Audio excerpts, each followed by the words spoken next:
deal with some of the things. Maybe your talent not as good as it was before, and he'll know how to like, get the most out of his players. So I think it's only gonna help him in the long run. Yeah, look, I'm real interested to see what happens with Milton in the offseason. Which one of them quarterbacks is leaving? Yeah, Okay, Derek Baker. Why everybody name that Milton is like Italian or something? What's his last name? Haveli? Haveli, yeah, I think so. Yep, Yeah, like all these different last name. Casquillo, Wavito, like what the Karaskilo. yeah, man. But Derek Baker got one more year, and Yep. Ben got 2 more years. If it's me, I'm rolling with Ben. But hey, Oh, because again, Haveli. Okay. yeah, you got 2 more years, so he already helped you get to the playoffs. He just stepped in, came out of nowhere. He wasn't even in the program. It Yep. wasn't even a bunch of off-season development that even got to take place. So I would roll with him. And if To I'm your Derek point. Baker, Mhm. I'm going to Roswell. It's close. Trey Smith is senior. You got similar body type, I think. Well, height and weight on paper you do. And yeah, they can use a quarterback for that 1 year.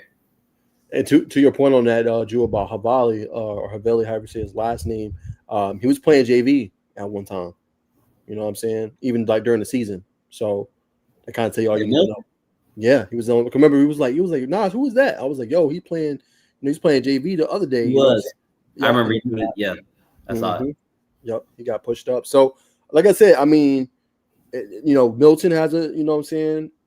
I won't say dilemma, a good problem on their hands, and obviously Derek Baker's going to have to figure it out. And to your point, Jew, you said it early in the season you wanted to see more from Baker. I liked what I saw, but he's going to have to protect himself more. You know what I'm saying? And when I see that, like, it's okay to be a bulldog, it's okay to be physical, but also at the same time, you got to be there for your team. Your best talent, you know what I'm saying, is your availability over your talent. You know what I'm saying? Best ability is availability. So for him, he got to be more available. And obviously, like we know he's talented. We know Tennessee's been interested, some other high D1 programs, but you got to stay healthy. I think is the big thing. Mm-hmm. 100%. All right, man. We'll keep rolling. Bacon, I see in the background. Just give me a thumbs up when you're good. I'll bring you on. All right. Think you're good to go. Give me a thumbs up.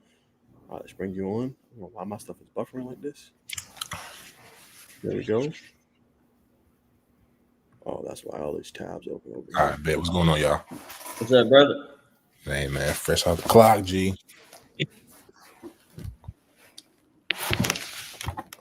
What talking about? Who's this?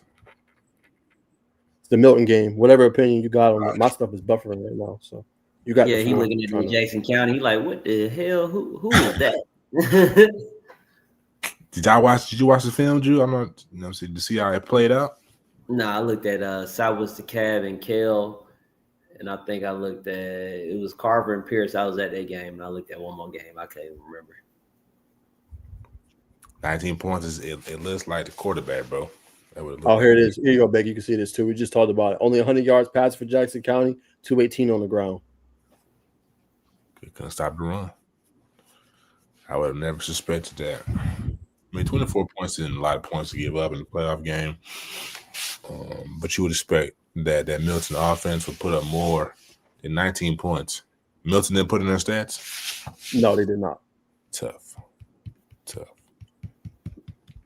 They did not. But yeah, we were just talking about the dilemma they got in the offseason. Drew said he think they should go with Haveli or Havali, however you say his last name, and Derek Baker should transfer to Roswell. And I was like, well, they got a good problem on their hands. What they're going to decide to do, moving forward. But just what's your opinion on that? You think they should roll with Baker or Havali? Kind of got all those reps this year. He'll be a junior next year. What do you think Milton should do in that situation? That's a good question.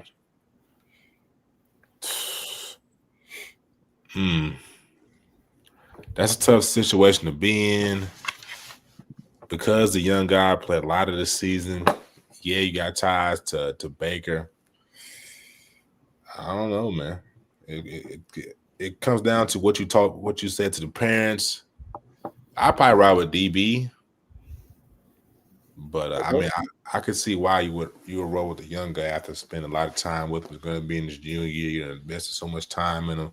You kind of gonna have to not restart with Derek, but kind of he's gonna have to still have some growing pains in the offense because he only played one or two games. So it's a tough situation to be in. 100%. All right, man. We'll leave it there. We'll see what happens this offseason. Offseason. And again, y'all, I know y'all tune in every Monday. We'll be here all throughout the offseason for Georgia High School football. So y'all stay tuned. Any updates and stuff that we see, we'll have it here on the show on Monday. So make sure y'all stay tapped in for that. All right, Bacon, I'm going to give you the floor, brother. You was at this game, so I want to get your report.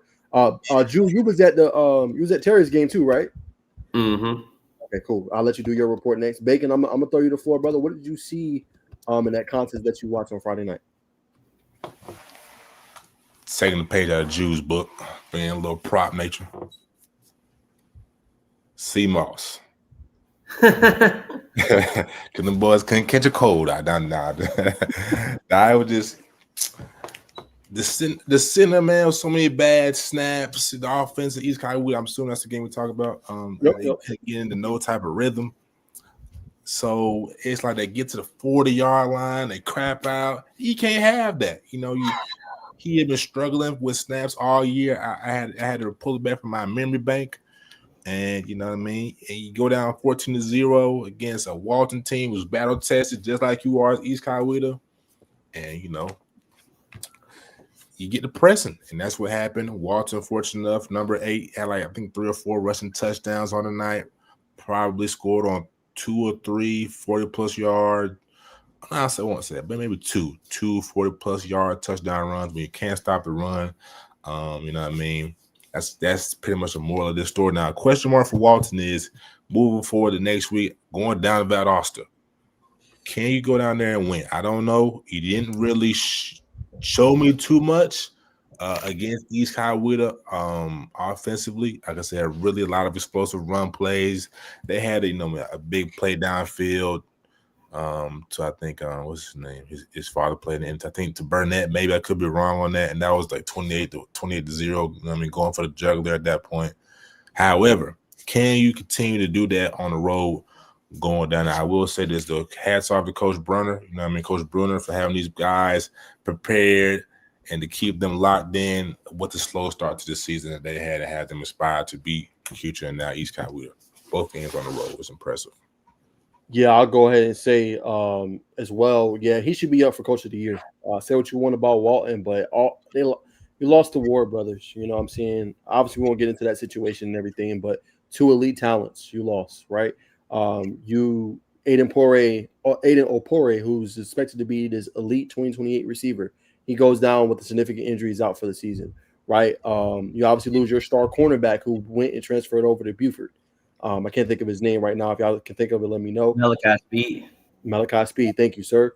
He transfers over to Buford. So the fact that he has his team in quarterfinals, you know what I'm saying, at this point, after, talent they've lost and kind of a new regime for Coach Bruner, he deserves to be in Coach of the Year. Now, that's not saying they're going to get to a state final or none of that, but going through this competition, knocking off number 1, McEachern in terms of that region, he deserves a lot of credit. And handing them their first loss and then doing it again on the road, a tough test. I think they match when they go against Valdosta. Just they running game. I don't think they're going to be able to stop. Unfortunately, when you look at Marquise Fennell, Darren Foster, elite guys that can run the ball, dynamic duo, but Coach Bruner is doing a hell of a job, and he deserves a lot of credit for what he's been able to do.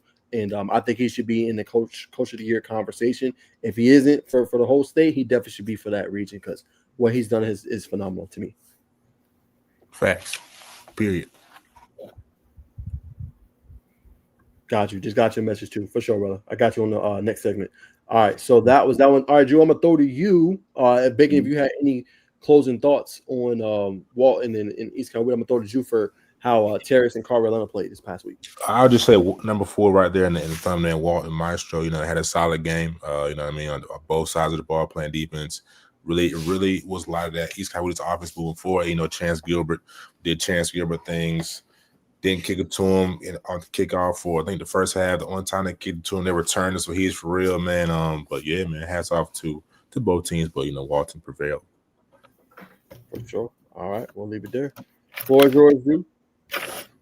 Yeah, Pierce County, unfortunately, they showed up to play Carver Atlanta, who has serious favorites on the team. They were just another victim. That's all it is, really. You show up, you see little number 3 with all his little phenom stuff. He a Boise State commit. you should just come to the conclusion that you about to get your ass whooped.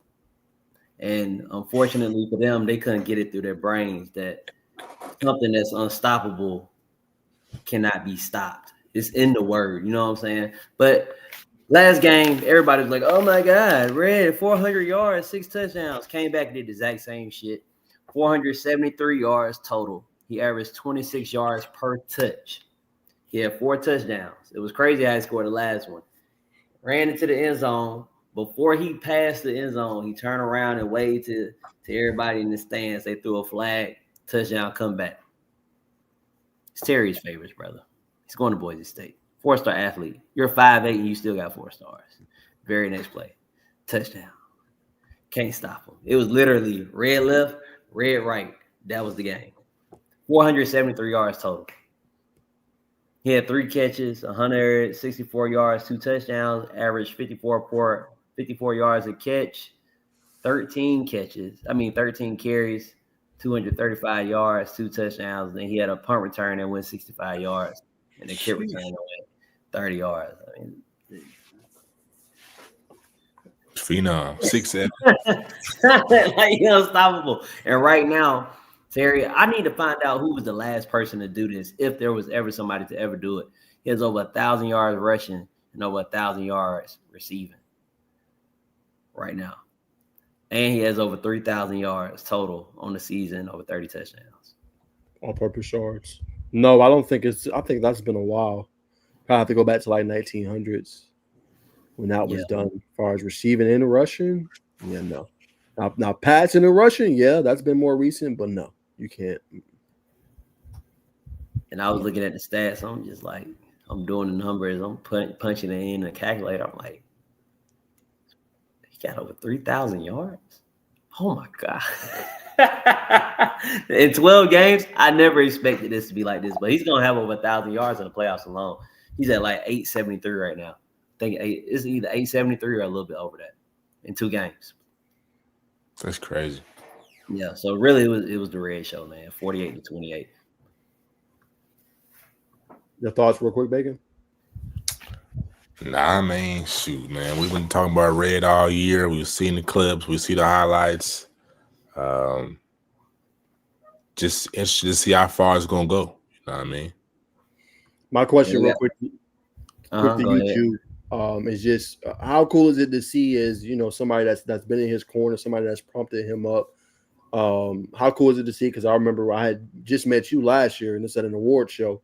And I was highlighting Terrence when nobody was really talking about him. How cool is it to see all that work and preparation he's put in to be at this point he's at? Obviously, 4-star. Obviously, that dude going off to a D1 program. How cool is it to see from where he was then and where he is now?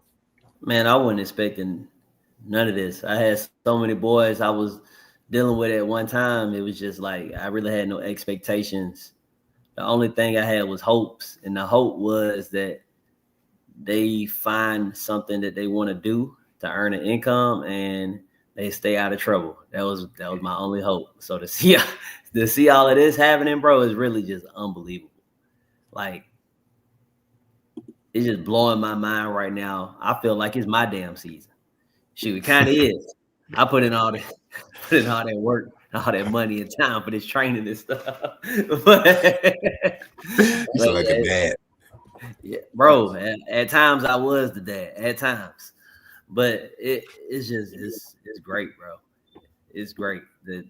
Boise FaceTimed me during the game in the first quarter after he had broke like the second or third like 80-some yard touchdown. I'm like, I can't believe this is really happening. And then I look at Malachi Tony and what he's doing at Miami. Malachi Tony and Red are like damn near the same. Red is faster than Malachi Tony. Red can make every catch that Malachi Tony can make. I've seen Malachi when he played with C1N. He came to Atlanta. I seen him at the trials. I seen him in 7-on-7 in person. And to see what he's doing, I'm like, oh, my God. And that's against ACC competition. What is going to happen with Terry's favors when he has to go to the West Coast? Yep, because he's in the Big Sky. Yep. No, they're going to be in the Pac-12. I'm West, yeah. Yeah, and they're going to be in the Pac-12 next year. There you go. So I'm like, what's gonna happen with him when he step on the field with them guys? I see the starters that are leaving Boise, that are graduating. I see their film when they were in high school, and I'm like, is he really gonna be tearing it up his first year? I had texted him the other day. I was like, bro, you might have to be the starter, like you, because he wants a red shirt, play his 4 games, then play whatever postseason games they get into. But I'm like, bro, you might not be able to red shirt, bro. You might be the starting receiver and returner. So great. Yeah. That'd be I already got insane. my money saved up for my plane tickets for every Boise State home game next year. Big. Mm-hmm. All right. We're gonna have to give us the updates when you come on the show, man, on Mondays. Thanks. Oh yeah. I got so I'm trying to work something out to where I can be a intern with Boise 247. So just Okay. how I'm on the sideline at his games in high school, I get a conference media pass, Pac-12 media pass, and I be on the sidelines at his games in college. Home or Nice. away, don't matter. Nice. Mm-hmm. All right. Here it is, man. All right. Herb versus Fitzgerald thoughts. We got you. That's gonna be one of our future games we talk about here in just a little bit. I ain't gonna say your at name, but appreciate you tuning in. We'll have that, for you in a little bit. But all right, man. We Oh, that name. That's my. yeah, That'd be a I future ain't gonna say fan. that one. But one more game I wanted to talk about, man. It was the one I was at. Before we move on, man, in transition. Pretty good game. I enjoyed being there, man. The vibes was electric. Cam Newton was in the building as well. So yeah, man, it had all the studs and great players out. I will say this: you've been talking about him a lot, Bacon. So I'll start off with that. Dale Perry, he can play. He Yeah. definitely can. You know what I'm saying? And I think he's only scratching the surface of his potential. Now look, the one on the right, that's Jaden Upshaw. That's what I've been telling you about Lee County, 4-star receiver. Right. Hey, and I ain't gonna lie, I was there. He was talking to Ish to him. Talking to Ish to Dale. Said he didn't think he's that good. But what I liked is Jaden won plays, Dale won plays, right? So that's only gonna make him better. And to be that young in that position and only a sophomore, I think said a lot. But they was talking throughout the game. And you love to see it. You know what I'm saying? Them two going neck and neck, man. But this game came down to turnovers. And credit that Langston Hughes defense. Del Perry had basically a pick 6. King Garrett's had a pick in that game as well. They were just flying to the ball, man, and making big time plays. They also had a forced fumble. They had 4 turnovers in that game. And actually, Lee County hit them in the mouth first because they went up 7-0. But then Hughes they continue to go. And then once Darnell Kelly burst that scene and hit that play down the middle, man, it was a ball game, man. And then, Hughes just kept their foot down their neck. They made a couple plays down the stretch, obviously, County did, but Hughes was in full throttle, full control. All the turnovers they forced, the ability to run the ball with Quintavious Fatboy Wiggins, also with Darnell Kelly, who had 88 yards on the ground. And the pass game looked really good, man. So 2 good teams, though. 2 good teams, but Hughes prevailed. Really good work in the trenches. Made it tough all night, man. And really good football team. Definitely love the vibes there, man. Like I said, if you're ever on the south side, you want to catch a good game, they don't charge for parking. You know what I'm saying? So you ain't got to worry about But they charge for parking, bro. They do not charge for parking, bro. I went to playoff game. You got a media pass. Parking. No, I ain't get charged for no parking. I have my little media pass. Hold on. Let me get my little media pass. Yeah, man. If you are a regular person, I go say regular person. If you are a fan, spectator, or a family member, they go clip you for that parking. I ain't gonna lie. They ain't clipping for no parking, man. They ain't even clip at the game. Ain't nobody pay for no parking, man. People park Okay. at school and you was chilling, man. You know what I'm saying? My little media pass, y'all can see it. Holographic. Okay. That boy official. Yeah, man. Official. All he need is a whistle. Good way on a Friday night. Y'all should go and support them this week. They play Gainesville, man, but really good vibes out there. I enjoyed it. I think that was actually my first ever Hughes game at their stadium. I always went for spring practice, never went to a game. Pretty good atmosphere, man. Good team. Shout out to Coach CJ. I know he was tuning in a little bit early. Shout out to Coach O. And also, man, shout out to Coach Willie Cannon. He's the AD, man. So I appreciate y'all for allowing me to come, man. Good vibes at Hughes, man. And the one on the thumbnail, Lord have mercy. Hey, the real deal. I'm finna show y'all that he put a dude in a blender. I'm finna show y'all this real quick, man. Oh yeah, I got you, Coach CJ, man. Hey, I appreciate you letting me come, man. Appreciate you letting me come. It was good vibes, man. I always love the South Side, and when y'all play Langston next year, I will be in attendance. You can best believe. I don't care what I got going on that Friday night. I will be there. I don't know if y'all knew, but CJ is one of Red's trainers too. I did not know that. Yep. Okay, he put us on some game. who are you to train, Coach? Who are you to train? Everybody. I'm Man, training everybody. yeah. Amari Latimer, Corey Hadley, Larry Warren, everybody. So just watch right here, Bacon, if you can. Yeah, bro. Oh my god! Oh my god! So I mean, obviously, Katavius scored. That was Tiller. So that's why I love being there too, because I try to catch everything. I mean, that is a Florida State commit, and he's blocking like that. You know what I'm saying? Caught a full pancake.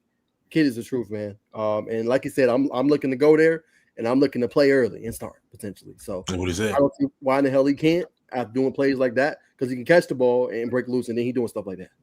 Boy's the truth. Fact. And I'll say this: last year, I saw a couple of Langston games. Didn't see him as active in the offense like I see him active in the passing game. I mean, under Coach. Oh my goodness. Enrico Hines? Under Coach Hines, man. So that's big. That's a welcome sight. Yeah, see that part, maybe Coach CJ can tell me. That part I don't know. Like if y'all had a different offensive coordinator, because I know Coach Boone, he was kind of over the team. I know he wasn't really doing offense. I had a different offensive coordinator, or if it's the same guy, I don't know. You could probably attest to that too a little bit more, Coach CJ. I know you responsible for the running backs, but maybe you can kind of chime in on that in the comment section. Just maybe the difference, if it was a different scheme or why he's being schemed up more. Because we always knew Tiller was good, but to Baker's point, I don't seem like he was used as much as he's being used now. Shout out to Coach Cole Meyer too. OC this year. Facts. All right, man. Well, y'all know time is before we transition, man. Let's go ahead and get ready, man. A sponsor of the show, Empower for Life, man. We appreciate them always sponsoring the show, man, and getting us right, getting us ready to go, man. So we're going to go ahead and run our sponsored ad here in just a moment. Let me find it. Boom. Hey, are you an athlete that needs some help in recruiting and wants to get out there, get some exposure, and be tapped in and aligned with college coaches from NAI to D2, HBCU, all the way to the D1 level? We'll look no further, man. Tap into a powerful life where you could become a part of the family and get empowered, poured into mentally, physically, and spiritually on and off the court. Hit that link below and tap in and get some exposure and be empowered for life. All right, I'm gonna throw it to you, Bacon. Just give a little bit of what Empower for Life is, and just tell the audience out there, the kids, why this is a special, just not membership, but special family community to be a part of, and why it can be beneficial for them in the future. Yeah, absolutely. Empower for Life. It's a place where families can come and learn about families and kids, you know what I mean, from all walks of life can come and be a part of a community, grow. Like I said in the video, mentally, physically, emotionally, and spiritually, just a place where you can come in and learn about how to go from ground zero all the way to getting into college and just have a group of a sense of belongingness in the community, you know what I mean? And if you're real big into faith, it's a very big, great platform. Like I said, you can hit that link below and become a part of that with Brother Derek Teagle. It's a good group. They don't just touch people from Coweta County. They touch people from Alabama, Tennessee, from all abroad just to come together. And they're gonna be playing a couple weekends at Lakewood Stadium on a Monday, but they'll be practicing. They go to different events, like you go to Hawks games, you go to different coaching seminars, similar to what Julian talks about with his program. But you can tap in at a Powerful Life and get empowered for life. All right, there you have it. Great promo. Appreciate you tuning in, brother. Derek Teagle. Hey, always shout out to you, brother, for helping sponsor us and keep our pod going. And again, if you want to be a sponsor, y'all know what to do, man. All of our social medias is linked below at Najee Wook at Bacon Network. And hey, we'd love to collaborate with you guys. All right. Let's keep it rolling, man. Obviously, Coach CJ chimed in. He said we have the same OC. Him and Hines draw it up. Facts. Coach Cole Meyer. Darnell know his safety outlets. So there you have it, man. Cool. That's it. Well, it's unfortunate that next week this upcoming Friday is gonna be a cupcake walk, man. You know what I mean? But it is what it is. It is what it is. We'll know for sure. We'll know for sure tomorrow. Yeah, they got in the bill tomorrow. Hey man, if they overturn it, we know who got the pockets to know George. They overturn something like that. Yeah, man, it was throw this off, man. It's Giants. I'm dead. All right, man. All right, I'm gonna give y'all a little bit of an update real quick before we move on to our top performers. Lowndes, they fell to North Gwinnett, really good football team. North Gwinnett led 22-3 at one point in the game. Elam Rahman, he threw for 143 and 2 touchdowns, 80 yards to Evan Hawkins. North Gwinnett led 320 to 272 in total yards. Valdosta beat Brookwood 49-26 at home, 23-3 lead in the first half. Brookwood got no closer than 13 points at that point. Marquise Fennell rushed for 196 on 24 carries, and he had 5 touchdowns in the game. Colquitt fell to Grayson. Grayson pulled away in that fourth quarter. They ended up winning 31-10. They will play Carrollton. We'll talk about that more here in a second. Lee County, they fell to Hughes. We just talked about that game, 49-31, and what happened. If guys want to check that out, y'all guys go back up and watch that explanation there. Houston County fell to Rome, 38-28. Aiden McPherson's 60-yard touchdown pass to Caden Waters was the winning touchdown for them. Remember, this game was tied up 28-28 in the fourth, but they were able to pull away. McPherson, he was 19-31 for 316 and 5 tubs on the day. Not bad at all. TCC, they beat Villarica 55-14. They led 28-0 at the half. Jalen Johnson had 136 yards and 3 touchdowns. Ware County got blown out by Creekside 49-0. Seminoles keep rolling. They will face Lithonia this upcoming week. That'll be an interesting game. We'll talk about that more here in a second. Peach County lost to Jenkins 38-28. Obviously, they got knocked out of the playoffs. Worth County, they picked up a 38-35 win over Bleckley County. Heard County defeated Social Circle 48-10. Toombs County defeated Thomasville 24-19. Swainsboro lost to Northeast Macon 26-14. So obviously Northeast Macon, Jordan Wiggins continue to do their thing. They defeated Fannin County 41-0. Let's see, you got Clinch County. They defeated Emmanuel County Institute 28-18. Lincoln County defeated Hawkinsville 56-0. Bowden, they defeated Washington Wilkes 54-24. And Trevor beat Charlton County 35-14. So there are the latest scores and results. All right, Bacon, I'm going to throw it to you, brother. Yes, sir. Who are your top performers from this past week? Top performers for this past week, number 1, Chance Gilbert. You know what I mean? Just getting it done, special teams. And on the offensive side of the ball, we got to shout out Zay Moreland. We didn't go in depth about Hurricane, but we got to shout out Zay Moreland. 3 receptions, 100 yards in the air, and 2 tuggies. That's big time. Also got to talk about Ethan Tisdale in 14, 174 yards, 2 touchdowns, 1 reception. But nonetheless, playoff game, I believe that matters. That's what I got so far, brother. All right, I'll throw it to you, Jew. Great job by you, Bacon. Yes, sir. Let me see here. So obviously, Red almost 400 yards by himself, 4 touchdowns, and then you got Emerson Lewis from Calvary Day. He's also team pass. He trained with Red. Coach CJ trains him too. This fool had 4 tackles, 1 kickoff return for a touchdown, 1 interception, and he blocked the field goal all in the same game. So he probably played the game of his life.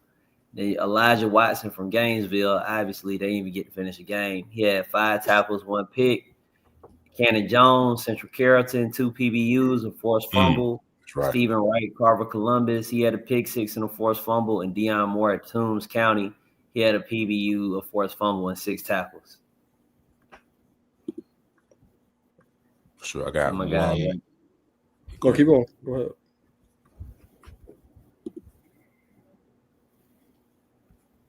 Which one out of these 5 that you highlighted, Jew, you like the most? I probably like Elijah. Yeah, so I like Elijah the most. Elijah Watson. Okay. If I had to, the one who I like the most, like in reality, because I know him, is Emerson, and then my 2 favorites because they undersized. I always like the smaller, overlooked guys, Cannon Jones and Deion Moore. But if you're talking about like I'm about to go into the game, who I want to coach, is Elijah. Okay. Super. He quick, he tough, physical. He can run with almost any receiver. He's smart, can play all 5 positions in the secondary. It's Elijah. Okay. Real low, great pad level, good knee bend. Can change directions real well, can tackle real well. Baller. Oh, there you have it. Go ahead, Bacon. So you wanted to do one more? Yeah, now shout out to Brother Thompson from Carver, Columbus. I see you comment, Jimmy. We're gonna put it up here. We're gonna put it up on the screen in a second. But Noriega Thompson, I like that name. We're gonna call him Nori for short. But Nori from not Thompson, Nori from Walton. I went to Max Preps to try to get the exact stat mark, but he had 3 touchdowns, probably like 275 on the ground. So definitely want to shout him out for his performance. All right, there you have it, man. As y'all know, I did an article earlier today, so I'll show you guys. Again, you can subscribe. It is free. Hold on, there it is. All the It is time. free. Yes, sir. Yeah, you feel me? You feel me? You see what I did there? Yes, sir. But nah, man, top performance from second round. Again, y'all can go subscribe. Anybody wants to, be featured. Again, please send me your stats. Like I said, it's playoffs, so brother, it is hard to find these stats. You have to go different spots just to find it. So if you do have a top performance, please send it my way via DM, whatever it is. Don't mind highlighting you, man. But obviously, the star of the show, DK, Darnell Kelly, big time performance that I talked about. 209 yards passing, 2 touchdowns through the air, 88 yards, and 2 touchdowns on the ground. It's been phenomenal this season for Langston Hughes, leading to a 12-0 record and 25 touchdowns and nearly 2,000 yards passing. Then I have to give love to Jalen Johnson from Thomas County Central and Coach Maud and the crew. 2,092 yards and 34 touchdowns this year. He was 13-16 for 136 and 3 touchdowns in a win over Villa Rica. He was good. A freshman quarterback, which I'll come on my list after the season's over. But one to know in the state is Tucker Parson from Rockmart. He had an 87.5% completion rate in their past win, 188 yards and 4 touchdowns. This season, he has 2,515 yards and 33 touchdowns to just 3 interceptions, I believe. He's one to watch in the state. The top three right now, I would say, Tucker Parson, Jordan Wiggins, and Zach Parker from Rome. 2029 quarterbacks you want to build around, them the 3 right now currently in the state. I'll have a list that comes out after the season is over.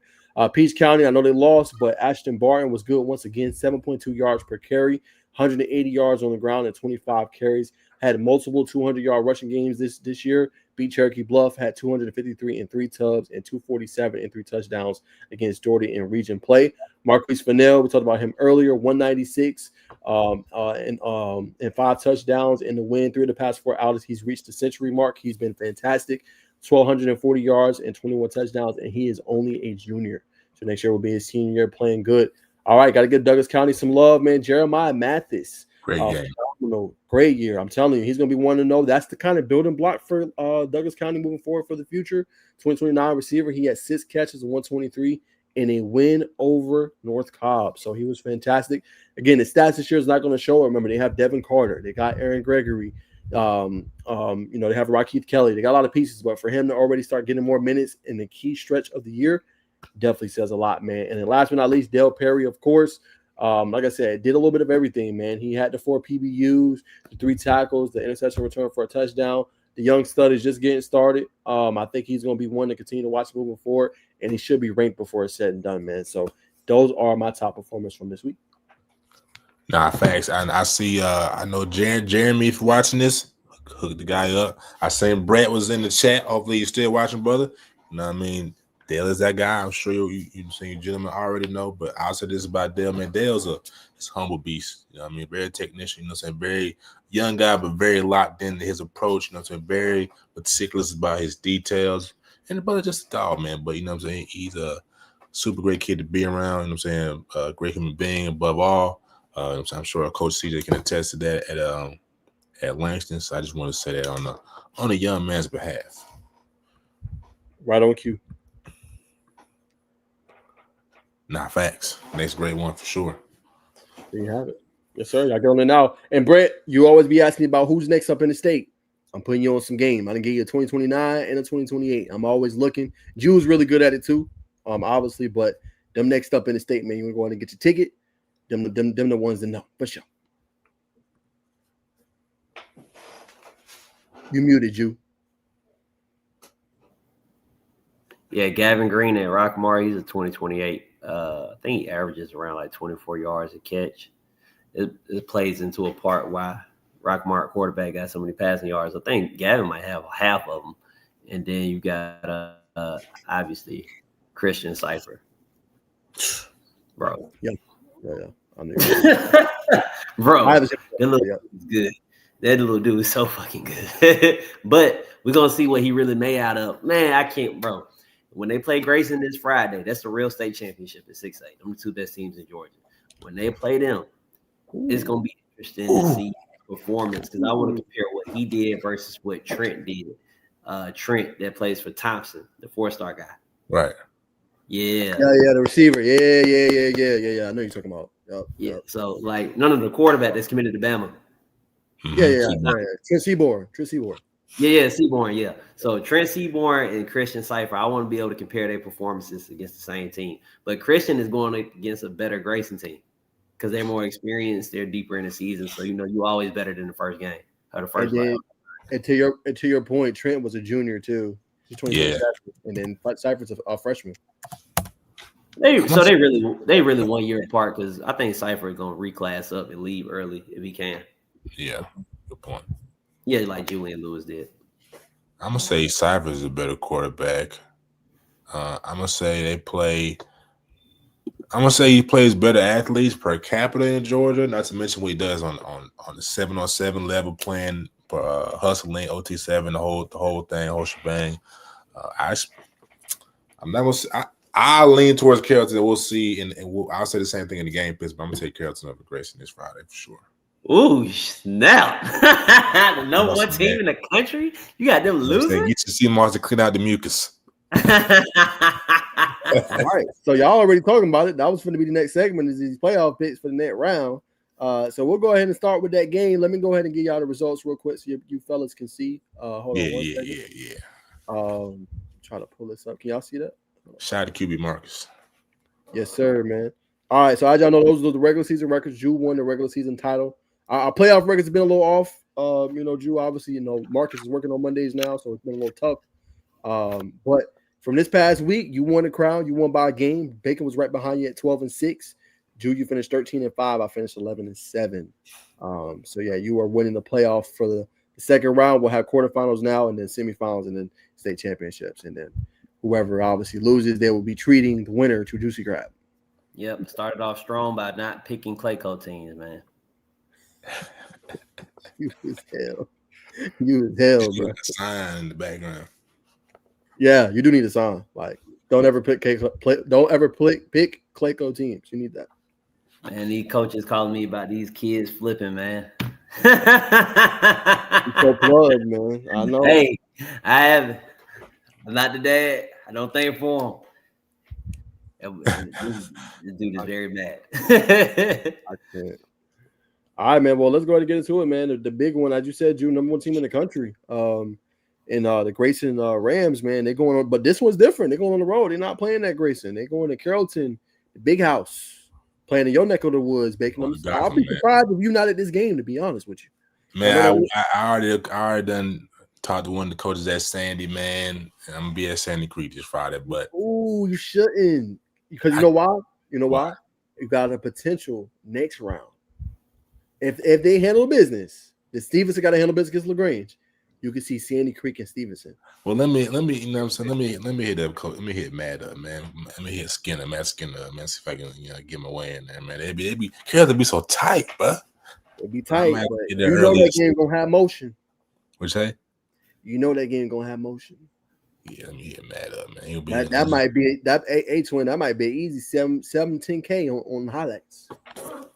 Man, forget 17. I'm thinking 25. 25-50. Hey, dream big, man. Man, dream facts. Big. Dream big. But now I'm gonna start with you, Drew. Are you hitting them up now? All right. Man, I ain't playing. But Drew, go ahead. You started something, man. I know you're going with Carroll. Just talk about that game a little bit. Oh no, I ain't going with Carrollton though. No, I'm going with Grayson. Hey, really? I'm going with the Rams. You know what I'm saying? But I don't think Carrollton will be able to run the ball at all against, Grayson Rams. You got little steroids back there in the backfield, number 0 Cam Woods, but they got big steroids on the other side of the ball. Big steroids. So, like, you think you come into the game with your little muscles and stuff, you're going to get smacked in the face by Tyler Axon. So, chill on that. No running the ball. Throwing the ball, I think Grayson got top 5 secondary in Georgia. So, I think they have a backup safety committed to Kansas. Not sure. Like what's going on right now? But He got one of the better secondaries in shit, maybe even the country. You see what the 4-star Alabama commit had to go through. He was getting harassed. Tyler Ack coming off the edge. He threw 4 picks against Grayson. So I don't see Carrollton's offense really doing too much, especially if Grayson mans up, because I know they like to throw a lot of spot passes, a lot of screens. But I take Grayson by 2 touchdowns. I think they'll slowly start to pull away as the game goes. They got a good offensive line, though, man. Who offensive line? Carrollton got a solid offensive line. They got get out of here, man. We talking about the number 1 team in the country, man. Come on, number 1 team in the country. Hey, now Grayson number 1. Prep, they just got a number 1 building. You're not lying. That's tough. Hey man. The line is there to block for Tyler Axton. These are not even D tackles for real. These are guards and centers. They blocking for Tyler Axton. If somehow a lineman get up to act an ant, bro, it's a tackle for loss. I think they have a lineman in 2027 that's ranked in like the top 20 best players in Georgia too. I think might be talking about TK. Yeah. Mm-hmm. Yeah. Yep. Yeah, and them boys at Grayson, they not getting these stars just off size. These boys actually good.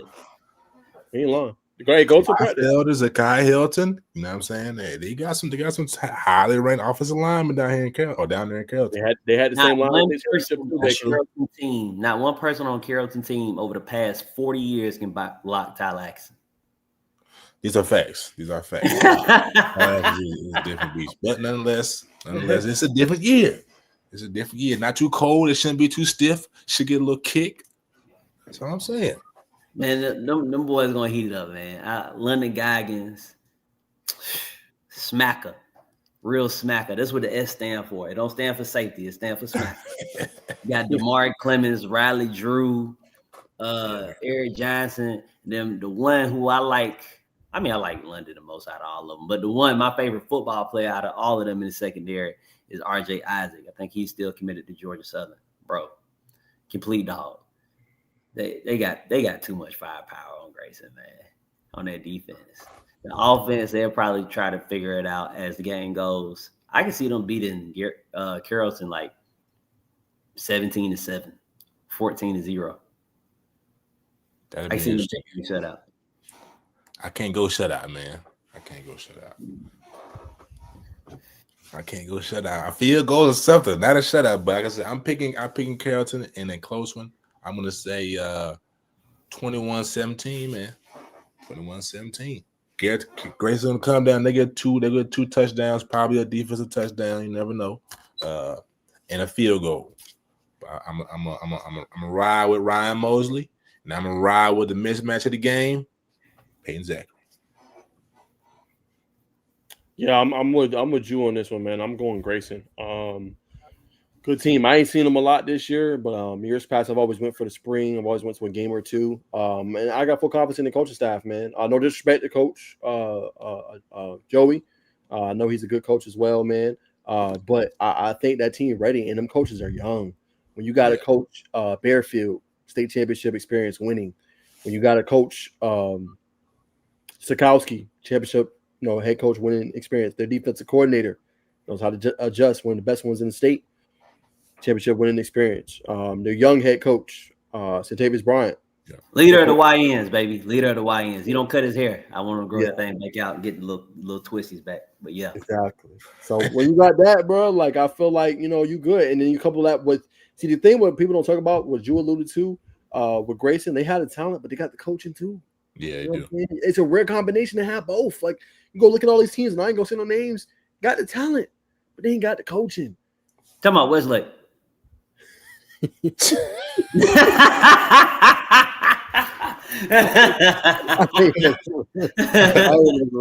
But Grayson really has the best combination, man. But it's gonna be interesting. Like, how does CJ Sarford deal with that adversity? You know what I'm saying? Because it's gonna be hitting that game, right? Or do they go back to the senior quarterback? You know what I'm saying? And let him do rap. Like, you know what I'm saying? Are you going to go with one? That's my biggest question with Carrollton. Are you going to go with both? Or are you going to go with just one in this game? It's crunch time. That boy going to get 2 drives, man. Christian Cypher all the way, man. Right. Look at their stats. Look at their stats. Bro. No, I know you're right. I'm not disagreeing. I know Cypher's going to get it. I'm just saying, if you coach Jordan, let's say you need a spark, it's 14-0, how you predicted you. What are you going to do in that situation? You go to another quarterback, or do you let your freshman kind of stick out? Cypher in his eyes, I'm going to say, your little young ass better figure this shit out. Now get on the field. You're like, Coach, I don't even shave yet. Shut the hell up. Your first hair about to grow under your underarms today, boy. I'm dead, man. You were funny. Your chin strap. Yeah, man. But yeah, I'm going Grayson, man. I think they got everything they need. Jonathan Stafford's my X factor in that one. He's had a great season. Nobody's been talking about 2026. Number 2? I think so. He's number 2. He came from Miami? No. He came from Arthur a few years ago. Okay.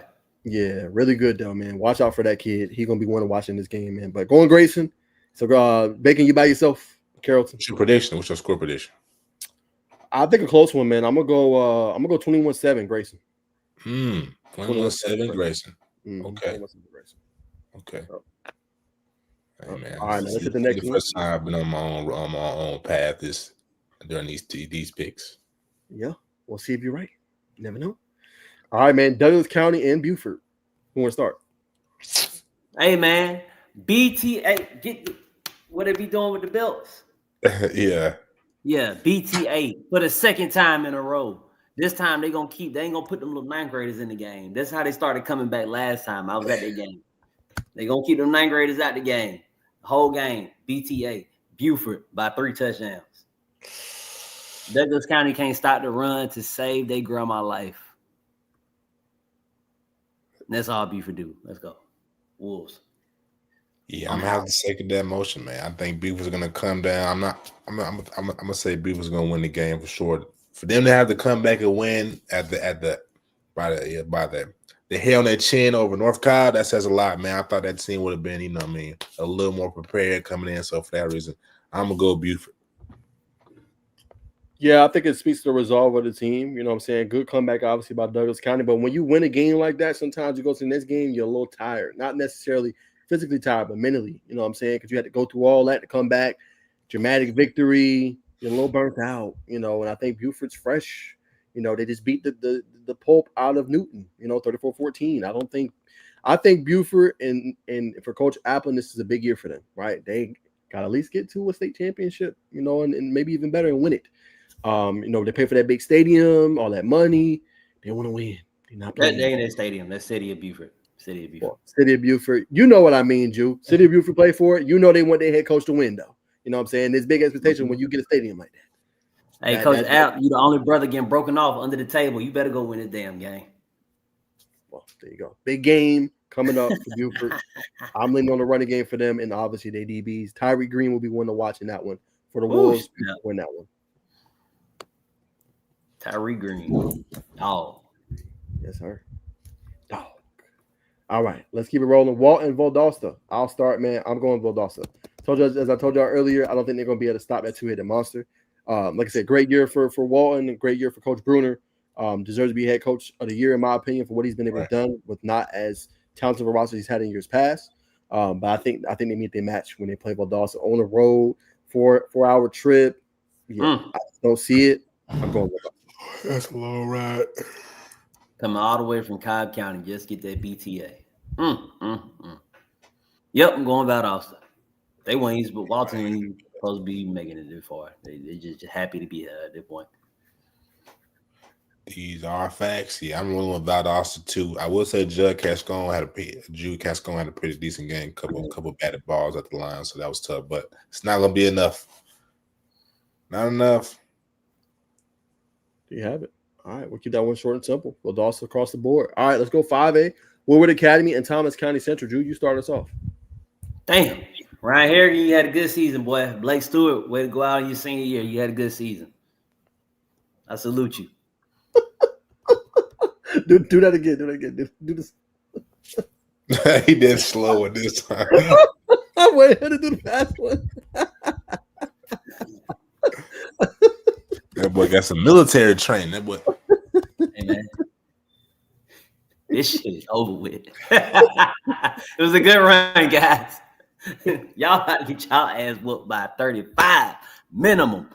Thomas County Central just got the indoor facility. They're gonna throw a party in it after they get done. You know what I'm saying? putting belt to ass. Thomas County Central. Go ahead, Pick. Nah, it's all right, fellas. Yeah, like you said, you had a good season, made it this far. Basketball team looks good.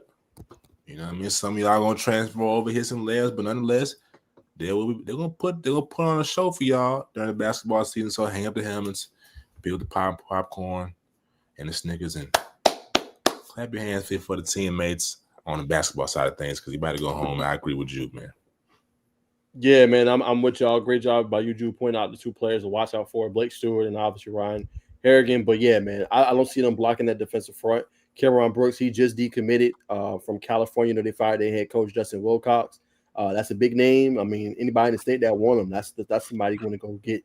Kid is an absolute stud. Coach Ma does a great job down there at TCC. Jalen Johnson's having a great year. We just talked about him and his top performance. You got Christian Deuce Watkins, he's going obviously to Wake Forest. Great running back for them. Jayden Dunbar. I can go on Jabari Watkins, 2027 class.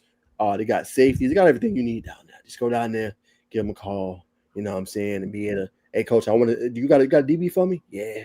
Hey, you got a linebacker for me? Yeah. You got a defensive end for me? Yeah. I don't see it. You got a dead eagle for me? Yeah. They on their way. So yeah, man, TCC by a mile, man. They should win that one pretty handily. All right, I man. just saw Jabari. What's his name? You say his name? Jabari Watkins? Yep. Yeah, I just saw his highlight for about 3 or 4 days ago. I'm like, damn, this kid good. Then I put his name in on Google. I'm like, damn, they already know about him. Mm-hmm. they say good too. They got a 2028 corner. He ran 11-1 in the 109th grade. He's like 6 feet, 6'1". He's good. He's good. He's good. Thomas County Central got some really, really good players. That's for me just seeing their highlights and stuff. Facts. They got dogs, bro. They got dogs. All right, let's keep going. This is an interesting one. Big, I'm gonna start with you, man. Roswell and Sequoia. Oh my God, that's a hell of a game. Oh man. Mm-hmm. I'm gonna roll with Roswell on this one, man. I like Will Rejecki at Sequoia. I just think after Roswell's comeback win, right, over Gainesville, I just think that's something they continue to build off of with confidence, and they've shown that throughout the duration of this playoffs to this point.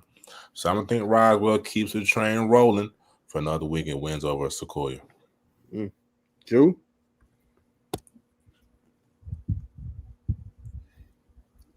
There you go, Will Rejecki. Look, man, let you know, you sign that scholarship to go to Memphis, your coaches might not be there 30 days after you sign. Just putting that out there. A lot of head coaching vacancies right now. So, but I gotta, you know what I'm saying? Big Memphis, man. I put my faith in Will Rejecki. I'm going with Sequoia, man. Yeah, I'm with you on this one as well, man. I'm gonna go Will Rejecki and Sequoia. I like Michael Fountain as a name to know on the defensive side of the ball for Sequoia. Really good linebacker, underrated, hard hitter, man. Flow sideline to sideline, he can cover, do a little bit of everything. Only reason I say I'm going with them, I don't know if they can stop Will Rejecki for 4 quarters. Right, defense has struggled a little bit this year. We've seen the shootout game with them in Milton that came towards the end. You don't want them kind of games with Sequoia, if I'm being humbly honest, right? That's a team you want to kind of slow down early on. I don't see them really having the answers to kind of slow him down. Now, Trey Smith can put up points. He's a good quarterback. They got a good receiving core. Drew highlighted one of their receivers earlier this year. Good offensive line, but I don't think they're going to be able to do that for 4 quarters. So I'm going Sequoia big time. Yeah, Sequoia is like a Marist type team. It's like, but they got Will Rejecki though. Like, dang, man, ain't really got nobody, but they keep winning. You know what I'm saying? Played Gainesville a lot in the first round last year. You know what I'm saying? Shit, I think Will Rejecki might be on something, dog. That was crazy. Hey, the way what he does, I think he has over 30 touchdowns this year, bro. He got the stamina to just keep playing. But yeah, I'm gonna just go with them just based off of their track record of upsetting people. And boy, that ginseng. Yeah, he different, bro. He is different. All right, man. Gainesville Hughes. Obviously, this one's still TBD to see how after this appeal. But what do you guys think? Who comes out on this one? Hughes. I was gonna go with Langston Hughes, regardless. Okay. Both players is going with Hughes. All right. No other no explanations on why. Gainesville is just a disappointment. Oh wow. And they have a hard time stopping the run, despite having a five. Hold on, bro. If you're gonna take a star from anybody, come on, bro. They took a star away from Tyler Axton on 247. What? Yes, bro. He a 4-star now. I'm like, have y'all lost y'all damn mind? I don't Steve know, bro. Wilfont, whatever the hell your name is, you nerd. Man, me He's and on Tyler three, Axton Wrong said he gonna company, pull wrong up to your front door tomorrow, bro. Wrong company though. Wrong company. He with rivals. Oh, he was rivals. Well, Yeah, Steve, you watch your back too, because if I go on that website and I see 4 stars, you gonna get this shit too. Who what's the name? Let me help you out. Let me give you some of the names. Okay, so for rivals /on 3, it's Charles Power. No, 247. I need 247. Okay, hold on. Is that Chad? Chad, you It from ain't Forest Park, bro? They ain't Chad Hell Simmons. wrong with you? Me Chad and is Tyler rivals as well. Tyler Axton from Decatur is right there by Forest Park. We come to see your ass tomorrow, bro. In the morning, early. Early in the morning. I'm talking about like 7, 6, 7. Yeah. Bro, what? Like, come on, That's man. crazy, bro. I forgot what we was talking about. I just got real mad. It's Andrew Ivins. Okay, that's the guy for 247. Oh. That's the one that blessed Terry's favors with the 4-star. I'm gonna come see your ass anyway, bro. What the hell you doing? The names, they do the scouting. They do the rankings. That's crazy, bro. Oh. Bro. They still got him as the number 1 linebacker in the country. No. Who's better? They got Xavier Griffin from Gainesville over him. They've had that for the longest though for 247. Bro, he's not that, dog. He don't stand out in no games. Bro, Gainesville can't stop the run. He's the middle linebacker. You can't say the D-line not good. Number 11 is pretty good. He committed to Alabama. Don't even know his name. I just Jamari Matthews. Yeah, he stood out. He pretty good. They got Aiden King too. Number 1 is the best player. Oh, yeah, Aiden. Yeah, so the D-line's good, so you can't say they just getting rolled back into your ass. Number 1, Marshall Leonard is the best one on that D-line. He had a torn ACL last year. He's a dog. He's a Division I player to me. Somebody gonna get him. He gonna hit the portal and transfer up if he don't go D1 off the bat. So hey man, they should have took a star away from him. He don't do leg day, and he went in that video beating nobody up. Real 5 stars knock people out. Man, come on, man. And get suspended. Man, what the hell are we talking about before this, bro? Something about the pigs. Let's keep rolling. Oh, Langston Hughes and yeah. Oh yes. Yeah. Okay. Langston. Let's go Rome, Jackson County. Who y'all got? Rome. Yeah, the fuck. Hey, miscellaneous team. You're not about to do this back to back. Y'all are not Frosted Flakes. Y'all look sprinkle leaves or something. Y'all some off-brand cereal. Y'all not doing this back to back now. We're gonna go with Rome. Okay. What's that one with the chicken on it? I know it's a Kellogg cereal. I know what you're talking about. It got with the green. Yeah, with no sugar on it. Yeah. Y'all brand chat as well. Private chat. All right. All right, let's keep rolling. All right, go ahead. I'm gonna start with you, Drew, on this one, man. Creekside, Lithonia, man. Go ahead. Her Lithonia's already been chirping a little bit too, man. So, yeah, what you think? Uh-oh. Lithonia, it's been good knowing you, buddy. Who they got this week? Creekside. Oh, it's over with. Hey, they had this, bro. It's this dude who don't even coach there, bro. He went there. I think he might have been a strength coach at one point in time. He was talking crazy. He's like, man, yeah, we come Creekside. We ain't scared of y'all. Da, da, da, da, da.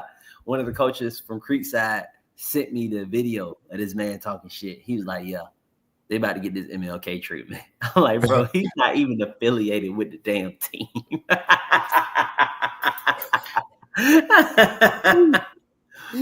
Yeah, Lithonia, y'all, hey, man.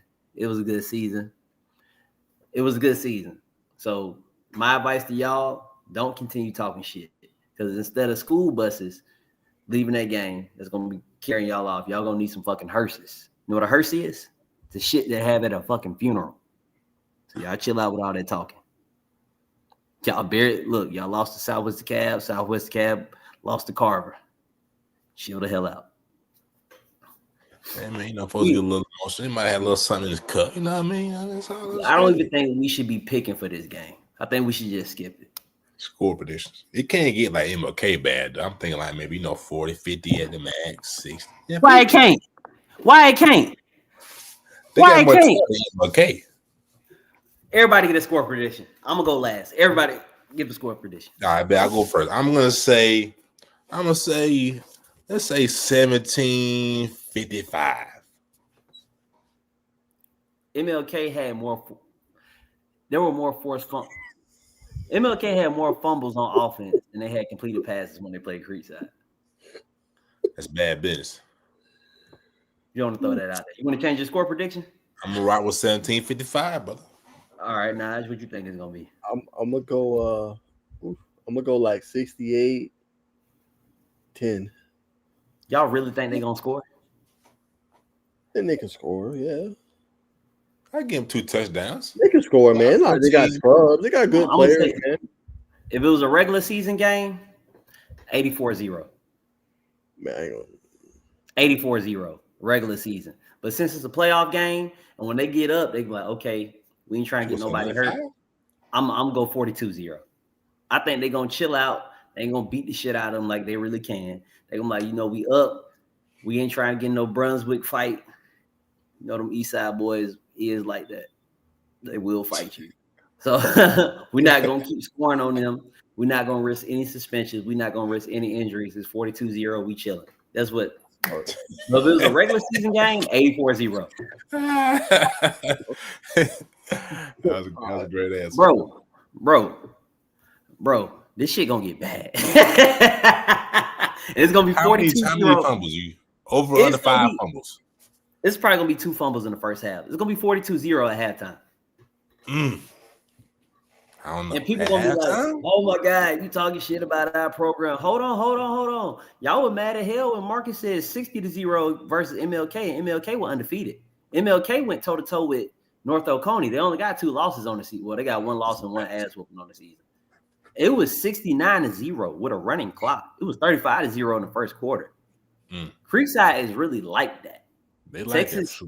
DeSoto still has a top 10 ranking in Texas. They only got 2 losses on the season. They are in the hunt to win the state championship. And Rome is still in the playoffs last time I checked. We just did a pick. Jackson County. Mm-hmm. Yeah, so they probably going to beat them and go to the semifinals in 5A. And Creekside came back on them running the ball. They ran for damn near 500 yards in that game. Creekside is actually like one of the top teams in the country. They deserve a national ranking. And they beat Grayson like 3 or 4 years ago. I said 55-17, bro. That's a good. They're not scoring 17 points. I said 10. I gave them 10. 10? They can't kick field goals. This is an East Side team. They go for 2 every damn extra point. They don't have no field goal kickers enough. They barely got a soccer team. I can't. 42-0 by halftime. And the score These not type gonna of change. games should be on TV, man. I'm sorry.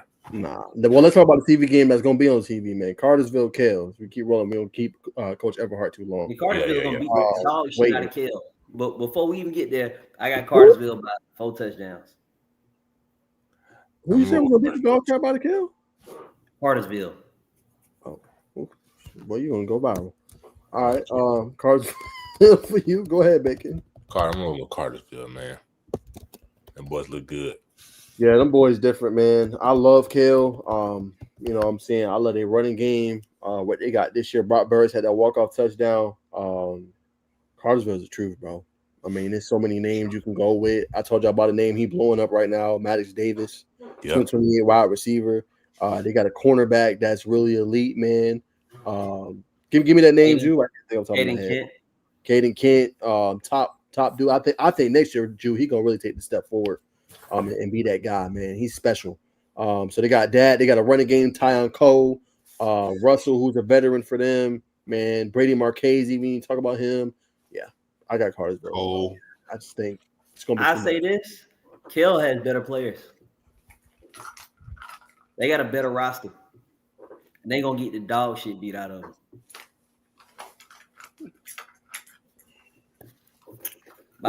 Bro, I think the score is gonna be 35-7. You said 35-27?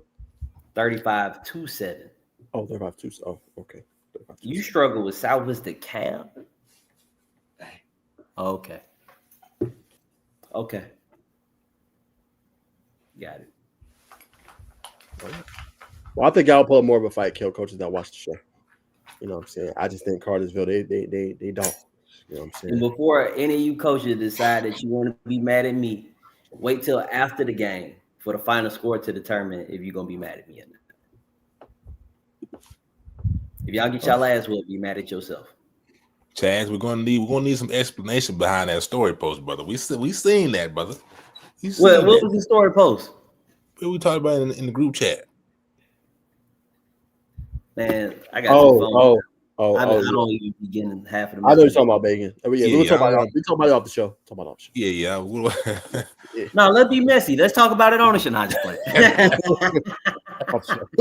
We'll leave that there. All right, man. Let's go Central Carrollton Benedictine, man. Bacon, I'll start with you.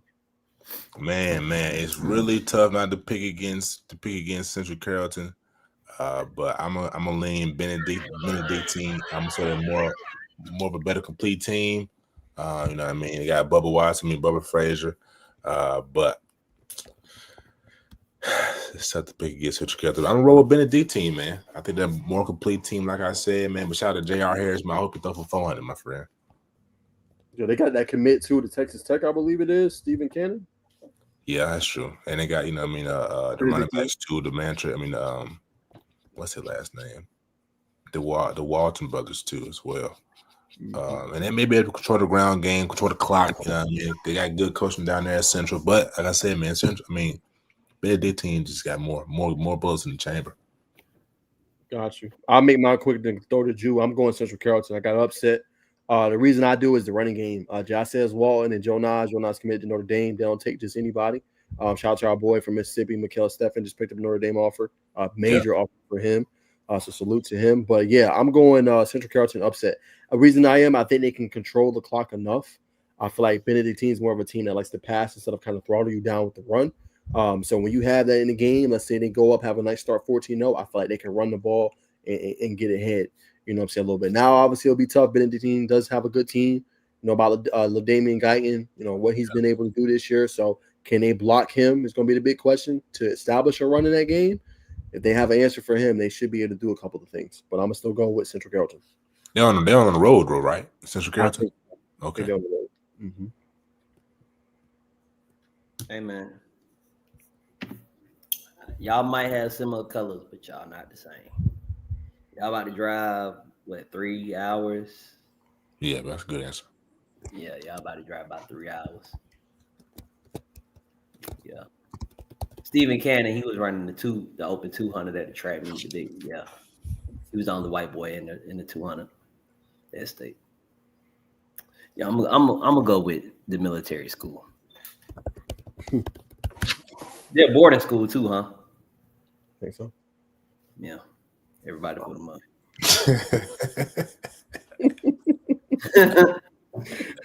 I can't. All right, let's get rolling, man. We can do these. Norfolk Coney, Marist, man. Who want to start? Marist. I just go with Marist. North Oconee, man. What y'all did to get the MLK? That's embarrassing. I'm going with Marist. I'm gonna have to second that motion, brother. Yeah, I'm with y'all too, man. I'm going Marist. I think just physicality at 18. No disrespect to Norfolk Coney. No Kamari Brooks anymore. He got injured early in the year, out for the season. I think Marist will be ready. Jack Richardson's named to know on the defensive line. They're gonna run the ball. Long tenure head coach Alan Chadwick. I think Marist gets their revenge and beats Norfolk Coney, man. So I'm rolling with them. All right. Yeah, y'all don't have Kamari Brooks to get 4 tackle for loss on one drive no more. Y'all gonna hey. You think you praying before the game gonna do something? Marist praying too. That's Christian school. Level playing field. You have it. All right, next one, man. Yeah. Jefferson Cairo. Ugh, this is an ugly game. I'm gonna pick Jefferson up. I'm gonna go Jeff. Yeah, Don't I'm be going. different. No. I gotta win this week. I'm going Jefferson too, man. It's been impressive what they're doing. They're 11-1. They lost Max Brown early in the season. They've been very impressive. And they even know their true freshman has been stepping up big for them. That CJ Hayes is playing running back for them, probably both sides as well. That's gonna be one to watch in that game for Jefferson. But I got them beating Cairo. All right, Hayes or Hayes? Hayes. All right. Hayes. Bro, All right, next one. 45-23 early in the season. K-Row, what the hell's wrong with y'all? Cairo, yep. It sure did. Bacon, I'm gonna start with you, man. Stevenson LaGrange. Stevenson. I like Stevenson. I like Stevenson in this one. Man, it's tough again. This can go either way, but that defense is legit. You know what I mean? They're gonna get upfield. That quarterback they're gonna make Dylan really be accurate with that football. I just think that defensive line may get him a little flusher early, though he's a senior-related quarterback. I think the pass rush is going to get him, you know what I'm saying, give him a little antsy early, give him the forced passes and forced throws when it's crunch time, and Jaden Johnson, Anthony Booker, consistent force they've been all season. And once they get up, they're not going to give that lead back. So for that reason, I'm rolling with the Jags.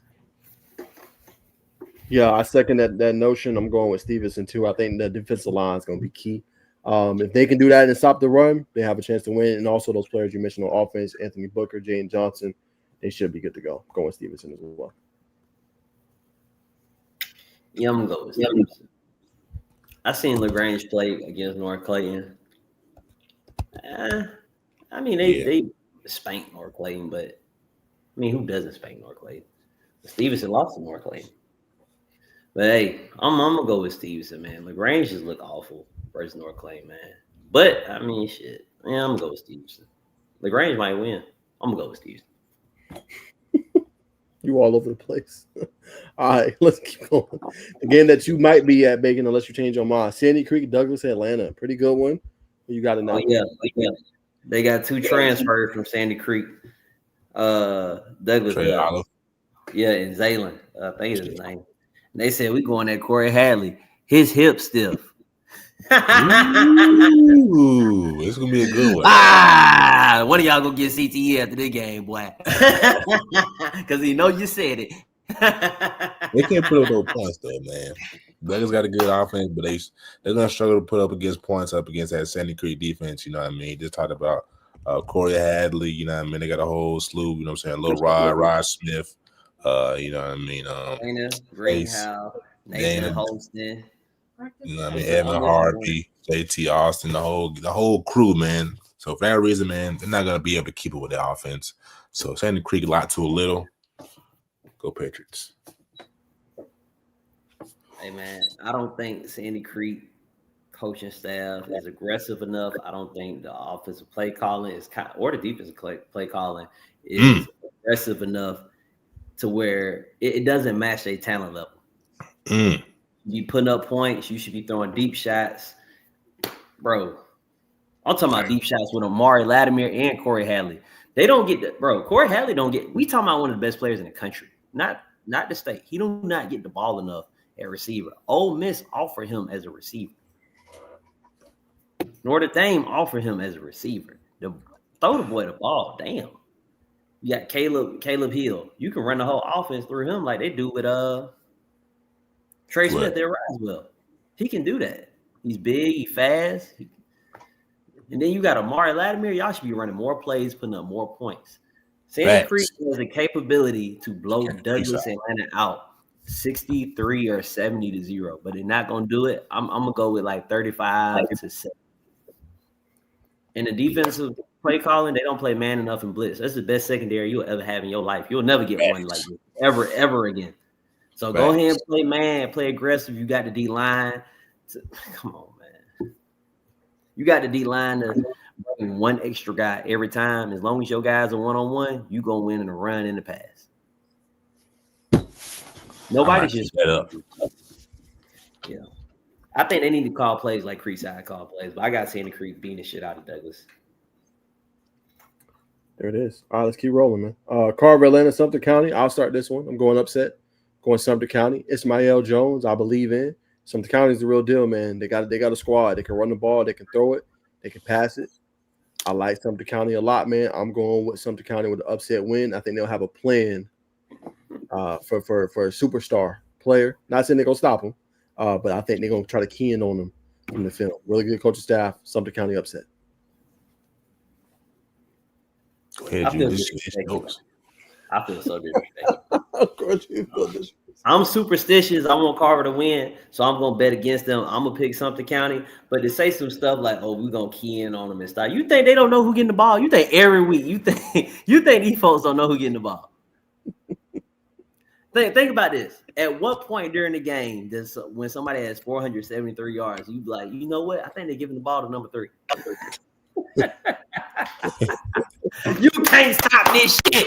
I got Red go off over 200 yards in this game. I'm picking something because I want Carver to win. I gotta go something here, man. Don't have too much. And I think Pierce County is better than something. Wow. Okay. There you have got kind of Coach CJ. Y'all might have seen that 7-8 game against Carver Columbus. You know what I'm saying? Look, hey, he trained half of Sandy Creek. Literally. Probably trained like 20 people for Sandy Creek. But y'all might see that 7 County game against Carver Columbus. Oh, you know what I'm saying? They lost by 1 point. They was in it. No, the game was rainy. It was muddy. They played in better conditions. Carver Columbus probably would have took off on them.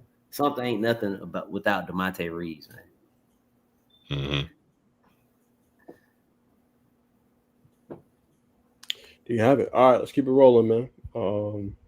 Hayville Charter in Morgan County. I'm gonna go with Morgan County. I think Hayville good enough to beat them. I will say that. I think Hayville can beat them and should beat them, but I'm gonna go with Morgan County.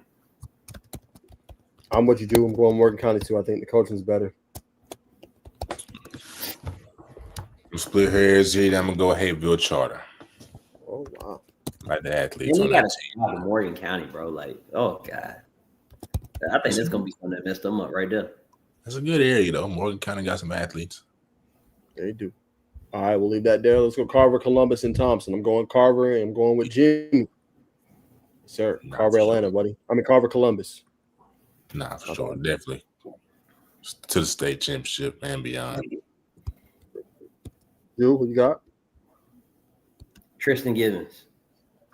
That's all I need to know. Texas A&M commit, I think.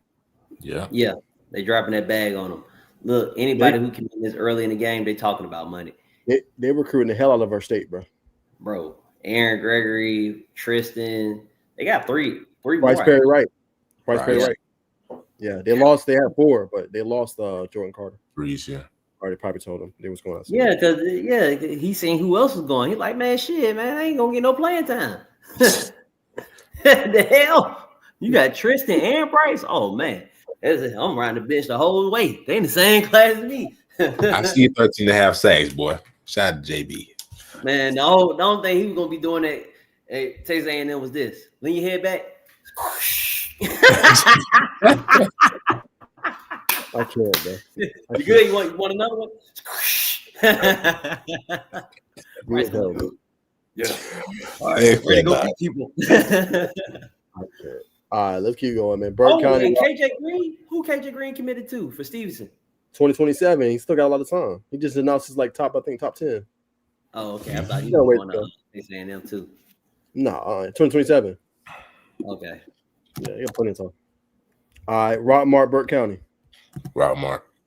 Rockmart. Tucker Parson, name to know, man. Stud. Absolute stud this year. And obviously that receiver you mentioned too, Jew. Yeah, Gavin Green.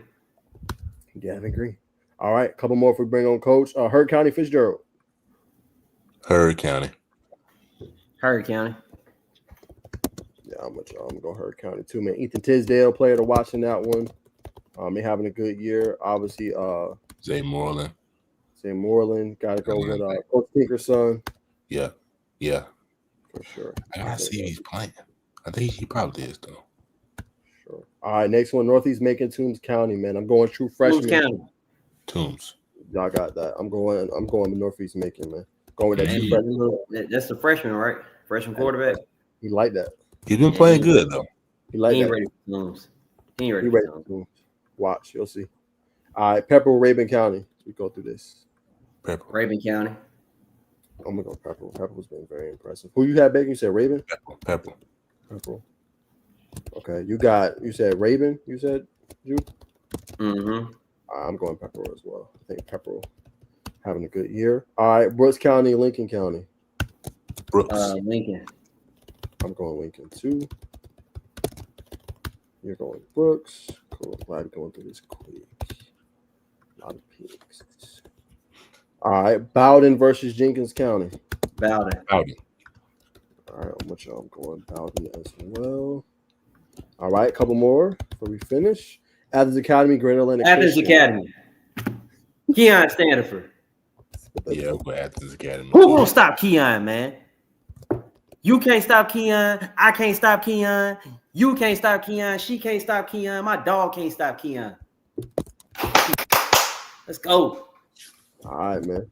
Player to watching that one. The quarterback having a good year too, man. Chapman. Give him some love as well. But go Athens Academy as well. All right. Prince Avenue Christian and Hebron. Fellowship Christian. No, you said who? Hebron. Prince Avenue and Hebron. You hell, bro. I heard you thinking. You said you go with Hebron. All right. Yeah, I'm going with the midgets. Hebron? I'm going with the midgets, yeah. Okay. They don't run all over. Oh, the midgets, bro. What? They are midgets. 7 and 17. They're like 5'5" and like 4'8". You hell, man. I'm going Prince Ave, man. I believe in Ben Musser. I believe in Andrew Beard, man. CJ Dockery, Hudson Hill. Them boys are good. I'm going with Prince Ave. Wolverine. Brent Mucinex. You said who? You going with Brent Mucinex? Why you calling that boy that? I know it's cold outside, man. You know what I'm saying? I ain't know you need the medicine that bad. Hey, you got a medicine in the backfield, man. Midgets don't get sick. At least these two don't. Strong immune system. It compensates for their lack of height. 180 yards each. We'll see, man. Prince Avenue get their revenge, man. They lost to Hebron twice last year. I don't see that happening again. All right. Damn, I didn't know that. Yeah, they did. Fellowship at Savannah Christian. And Max Steve gonna shut it down by himself. Let's go. Let's go. Who else? Max, safety. He's gonna have over 100 tackles again this year. Fellowship at Savannah.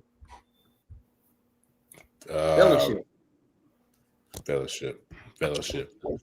I think that's the best private school team in Georgia, huh? Ain't they ranked number 1 or something like that? One top ones. I'm going Savannah Christian. They don't have LaDamian Guyton no more. They don't. Nope. So okay. No bueno. Far right. No bueno. It's far right. You know. I mean, this is a private school. They're not riding anywhere. I mean, they're gonna ride in a plane, you know what I'm saying? But they ain't driving. It's Fellowship Christian we talking about. They're not They're flying. taking the PJ. They're taking the PJ. Yeah, they're taking the PJ. Savannah got a landing strip down there. Them boys gonna be at their game in 25 minutes. That'd be a cheat code if some team does that for real. They do it. I can't. But all right, y'all. That's gonna conclude our game picks, man. We'll go through it next week, see how people fared, and we preview the semifinals, man. Appreciate everybody tuning in, man. We got a big interview coming up. Drew, we know you don't like the interviews always, so we appreciate you coming on, brother. I gotta take Red to what's the name? But before we go, Freestyle, we finna beat the shit out of these folks. You don't feel that tomorrow. And the east side coming, I want y'all to know. Well, we ain't never scared of nothing. We come to the south side, we want some of that now. All that record break, east side, we on that. Tell them we coming to beat. I know, they want me to say we coming to beat. I'm not. No, we not. We coming with that bullshit. I'm letting you know that now. We want some of that ad creek side. We don't care about none of that record shit. That shit don't mean none of us. We don't really care about man, fuck all that, man. Let's go, man. Let's have a game right now. Right. That's all I'm gonna say on that one. Right. We said we ain't coming at peace. We coming on that bullshit. All right. No comment on that one. Don't get. Hey, all I'm gonna say, you gonna get what you asking for. That's all I'm saying. Leave it at that. 1755. Yeah. What I said, All right, 68-10. Let me go. Let me go. Let me go 80-10. man. Go 80-10. Lithonia, y'all been not. I mean, he don't got nothing to do with this. This man do not coach at the They school. seen the video though. That's all that He matters. don't got no. Oh yeah, they have. He don't got no son at the school. None of that. Yeah. And those players is talking shit.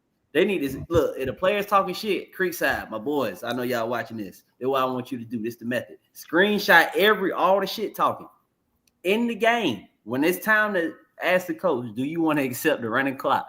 Bring all those screenshots back to the coach. And be like, nah, you, and I want y'all to record it. So you gonna accept this running clock? You gotta have the camera right up in the face like that. You gonna accept the running clock? I like Lithonia coaching style. I like Lithonia. I picked up. I thought they was gonna go 7-3. They went 8-2. I said it's gonna make a playoff run. Nobody didn't believe me. But I did not know they was gonna run into these motherfuckers right here.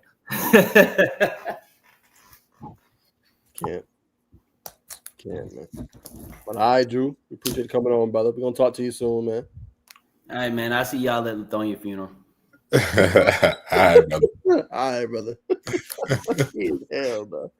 All right, Bacon, you got on the interviewer. Tell Coach Dakari, man, we sorry for him coming on so late, man. Had to get through the game pace, but it's your interview, so I'll throw the mic to you. Yeah, ladies and gentlemen, this is a trailblazer, you know what I'm saying, in its own right. I'm sure everybody's seen the very touching, inspirational story of Serena and Venus Williams' father, King. I can't remember his name right now, but you know what I'm saying. But Mr. Everhard, Dakari Everhard is it's been an image of what their father did, what he's doing for Braylon. And if you're a parent out there who needs any insight or any, I'm saying, words of encouragement, just betting on yourself, betting on your story, you know what I'm saying, he's the man, the myth, the legend that's going to tell you how to do it step by step. So with that being said, we're going to bring on the man of the hour. How you doing, sir? Hold on, bud. What you doing? Probably clipped that at the same time. There we go. I might have double clicked. My bad, bro. How you doing, sir? Good. How y'all doing, man? I'm good, man. Can't complain. Appreciate you coming on and giving us some of your time, man. Oh, it's all good, man. Before we get started, you see the shirt. Free Gainesville, man. So you think if they win, they could beat Langston? No, man. It was an unfortunate thing, man. That was the game that I was really looking forward to seeing in the dome. No rematch. Two good teams. Gainesville had a hell of a team, man, and it's unfortunate about what happened though. But I like the coaches up there. I got some friends up there, so yeah, man. But just unfortunate incident though. Nah, definitely an unfortunate incident. I mean, we'll see how it all pans out, and hopefully we can see a little something, man. But we understand Right. if the ruling goes to the opposite direction. But brother, we brought you on, man. Obviously, what I mean, but you guys are kind of going viral. You and your son viral, whether it's been in numbers or just viral. Everybody knowing y'all. So I just want to hear from your side of the story, man. Why did you decide to take Braylon everywhere? You know what I'm saying? He's met 10s, not 20 college players. Now is running the college coaches. Is doing, you know what I'm saying, invite workouts at Missouri, different places. So just explain your vision of why you decided to do that. You just basically, so how it starts is I got with this. That's why I got the shirt on. I got with a guy named Glenn Ford, who is the owner and CEO and founder of a group called I Dare You.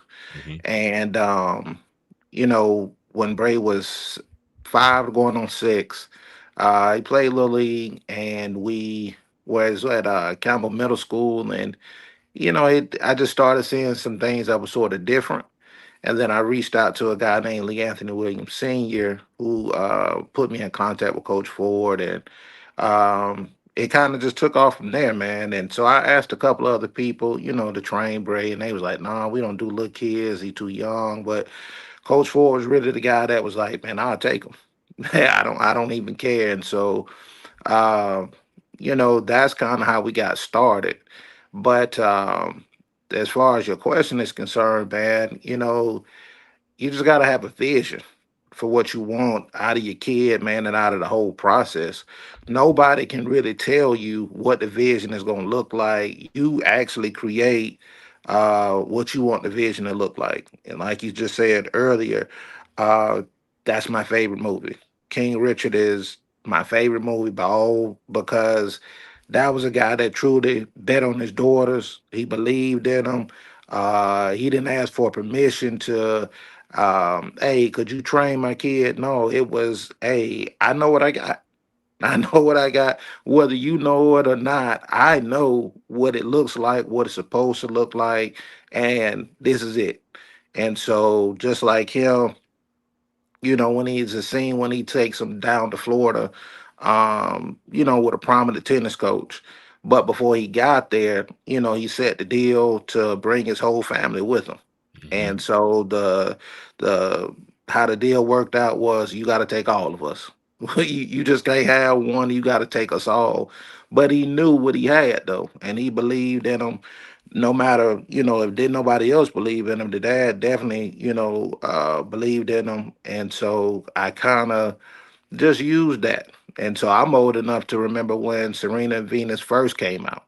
And that was the whole thing behind them that their dad was pushing them too hard. He was overbearing. How does this man from Compton know about tennis? But it's the same thing with me.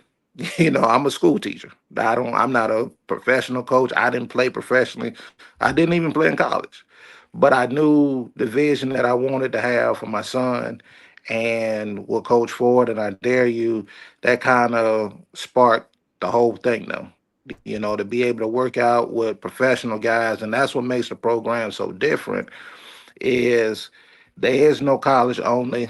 It's not a high school only. It's if you want to work out, once those kids cross that white line, everybody's the same. Don't matter how old you are, what level you on, everybody's the same. And what it does is it gives the kids aspirations and ambition to play at the next level. So when we started, AJ was in his final year at Clemson and that's when it kind of start for me anyway. Start being like, hold on, man, this thing kind of real. Like this kid finna go to the league. Xavier McKinney, the starting safety for the Packers, was out there. Michael Carter the second, he's with the Eagles now. He was with the Jets. He went in the fifth round. Like all these guys out there, Richie Grant, Hmm. uh, Tay Gowan, like everybody was out there, man. And so that's when it kind of started dawning on me, like, hey, man, this will kind of go somewhere, man, if you really just lock in on it and just stay with it.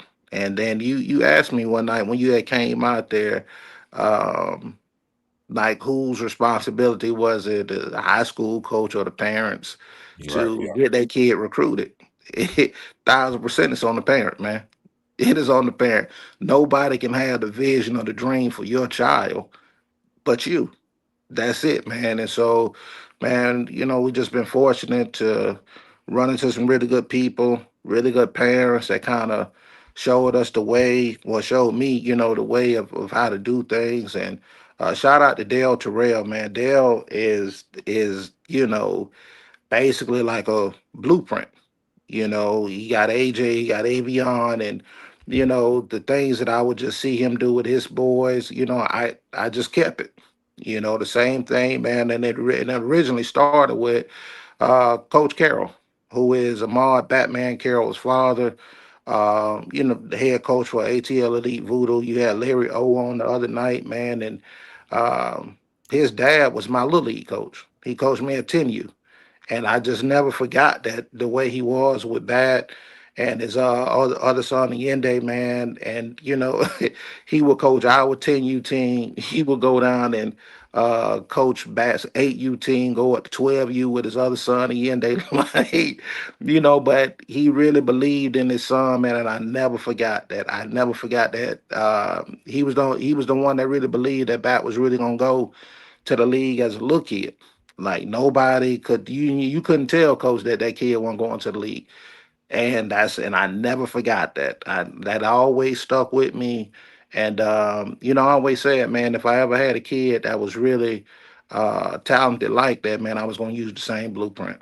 The exact same blueprint, man. And through I Dare You and Coach Ford, man, I've just been fortunate enough to, meet some really good parents, some 5-star parents, and some good coaches along the way, man, and kind of, this thing I kind of just took off. And, we've just been fortunate. We've been blessed and, just riding the wave, bro. Really just riding the wave, man, and just trying to get everything out of this that we can really get out of it, man. And so, that's really it, man. It just kind of started, like I said, one night at Campbell Middle School and in the scrimmage, and from that, I kind of noticed some stuff with Braylon, and I reached out to somebody who put me in contact with Coach Ford, and man, and we just been rolling ever since, though. So 100% now. So two things. It sounds like you are an avid watcher of the show, so brother, we appreciate you for watching this.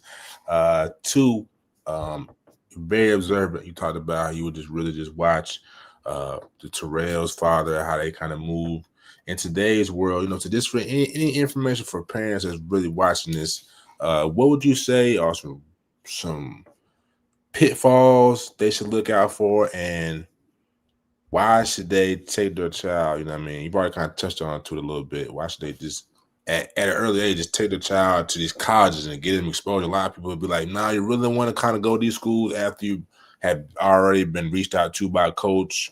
They're trying to initiate the relationship, but you've kind of taken it upon yourself to do it organically, to where you got schools in the SEC, like that video we took Brady to talk to the one coach at Arkansas. That's a relationship that's already kind of built. Like, don't, as long as Oh you don't go yeah, to LSU, you got a spot here at Arkansas. So the floor right. is yours.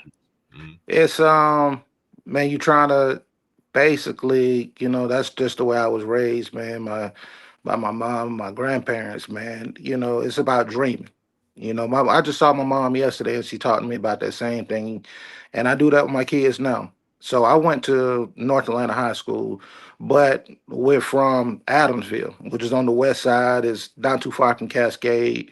It's Mhm. about a 40-minute ride from our house to North Atlanta High School, right? You can get on the expressway if that's what you want to do. It's a quicker way. But my mom would take us the street way though. If we missed a bus, she would take me to school the street way, and then the way you come once you come off of Bolton Road, you come up West Paces Ferry, North Mhm. Side Drive, man, and then she would always just say, "Man, this is time to dream now," and so I always just instill that in them, just dream big, and I always tell them even now, who am I to tell you that you can't play at Georgia? Like I'm nobody. Only the only thing is with a lot of parents, I just tell them, man, and I'm glad you asked me that because a lot of parents, what I see now online is everybody want to talk about NIL, and scholarships and this, but really it comes down to work ethic. You got to instill that in there first, man. You're not going anywhere without work ethic and an insane mentality. Like what just happened with Cleveland, like they got they guy now. Cleveland has they guy now, man. Like the mentality that Shador has, that's what you got to start instilling in the kids early. But as far as like what you was talking about, just going places, man, you just show them that it's possible, really. You just Yeah. let them know, like, man, you can be in this same stadium. We was just at Georgia Saturday, man, and to see KJ out there, man. I remember seeing KJ at Buford, and to see him out there now, man, is amazing. The same thing with Juan Gaston, Bray, and Juan played at Ben Hill together. Juan was on 12U, Bray was on 6U, and to see that kid out there on Saturday, man, starting at right tackle, bro. But me and his dad always talked about that at the park, though. His dad saw that in him early. Man, that man told me back then. He said, man, that's my first rounder right there. He said the kid is gonna go, man. He said, man, the kid is gonna, make up, basically for, kind of what I didn't do, man. But he never put that pressure on him. But he saw that in that kid, man. And if anybody has not seen that kid in person, first round guy, first round guy, man. But is that's what it is, man. You got to instill that belief in them to let them know, man. You can be here too. You can be right here with everybody else, man. And it's, when you see those kids up close and in person, man, that's why I take them to let them know, like, the only difference between those kids and a lot of other kids is they family and them decided to make a conscious decision to do the right thing. That's it. That's all it really is. It's no secret sauce to it, man. Those kids decided not to get in trouble, decided to go to school, get their grades, be respectful, listen to their parents, do what they're supposed to do on and off the field. And the same thing with the parents. They decided to buy all in with those kids, man. And now, man, it feels good to turn your TV on and see some of the same kids that Braden I trained with. Like when I saw North Carolina play Syracuse, to be able to watch Caleb Cost out there, number 21, Yeah. to be able to watch Marcus Allen, number 29. I remember when Caleb was at Sandy Creek. I Hmm. remember when Marcus was at Walton. But now Marcus going to the league. You know, Caleb, he'll be there shortly thereafter. The same thing with Avion, man. When you turn on for Florida State and Clemson, you see Shamar New out there, number 15 for Florida State. I remember Shamar when he was at Centennial before he went to Carrollton, and to see him now out there, same thing with Avion, man. I remember Avion being in middle school, in middle school before he got to Westlake, and now to see him up for the Thorpe Award finalist, is like, hey, Wow. man, yeah. But you said something the other night, man, and it's true. The thing that all these kids got in common is they got fathers, bro. That's it. That's the cheat code, really. Just like you Yeah. said when we talked about it, man, that's really the cheat code. Every kid that I've named, they got a father, bro. That is not playing the radio with them. Steve Robinson, who was Michael Robinson's father, Michael's with the Titans now. Got drafted 7th round to Green Bay. But me, Steve, Dale, Day Day, who was Daquan White, father number 4 from Georgia Tech, man, we was all at practice and I dare you up under the tree line at this field behind CT Martin, man. And Day Day was saying, he was like, man, it's gonna be really cool to see these kids play on TV against each other. One day that it's gonna happen, man. And so Brooks Austin was out there that day. He was doing a piece on they would call the Four Horsemen. It was Avion, Caleb Cost, uh, Jace Arnold, who plays for Sam Houston, and yeah, Caleb, Avion, Jason, Daquan. Well, that was they were called them the Four Horsemen. Brooks Austin did the piece, and the thing with all of those kids, everybody got a dad though. And I never forget they was like, man, it's gonna be cool to see these kids playing against one another, and that just happened a couple of weeks ago with Georgia Tech and Clemson. You see what I'm saying? So everybody, man, and that's really it, bro. Like, all parents, all you gotta do, man, is just you start now, you develop relationships with these coaches. They'll tell you, oh man, don't take the kids to camp. Man, don't do that, man. That man, they too young, they money grabs, this. Well, it's only a money grab if you don't do what you're supposed to do when you get there. Yeah. It ain't up to the kid, it's up to you to do what you're supposed to do when you get there. So I met Coach Bowman at Arkansas. The same video you just talked about, man. Bo been solid since day one, man.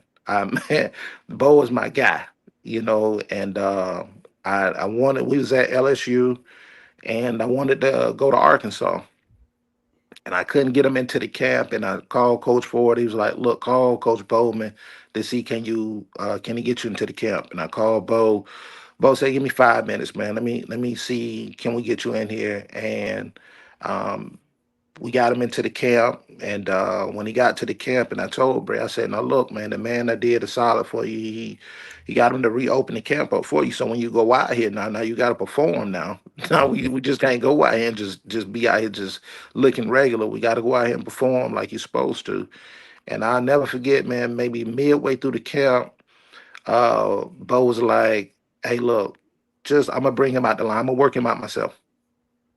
Don't worry about it. I'm gonna work him out on my own, man."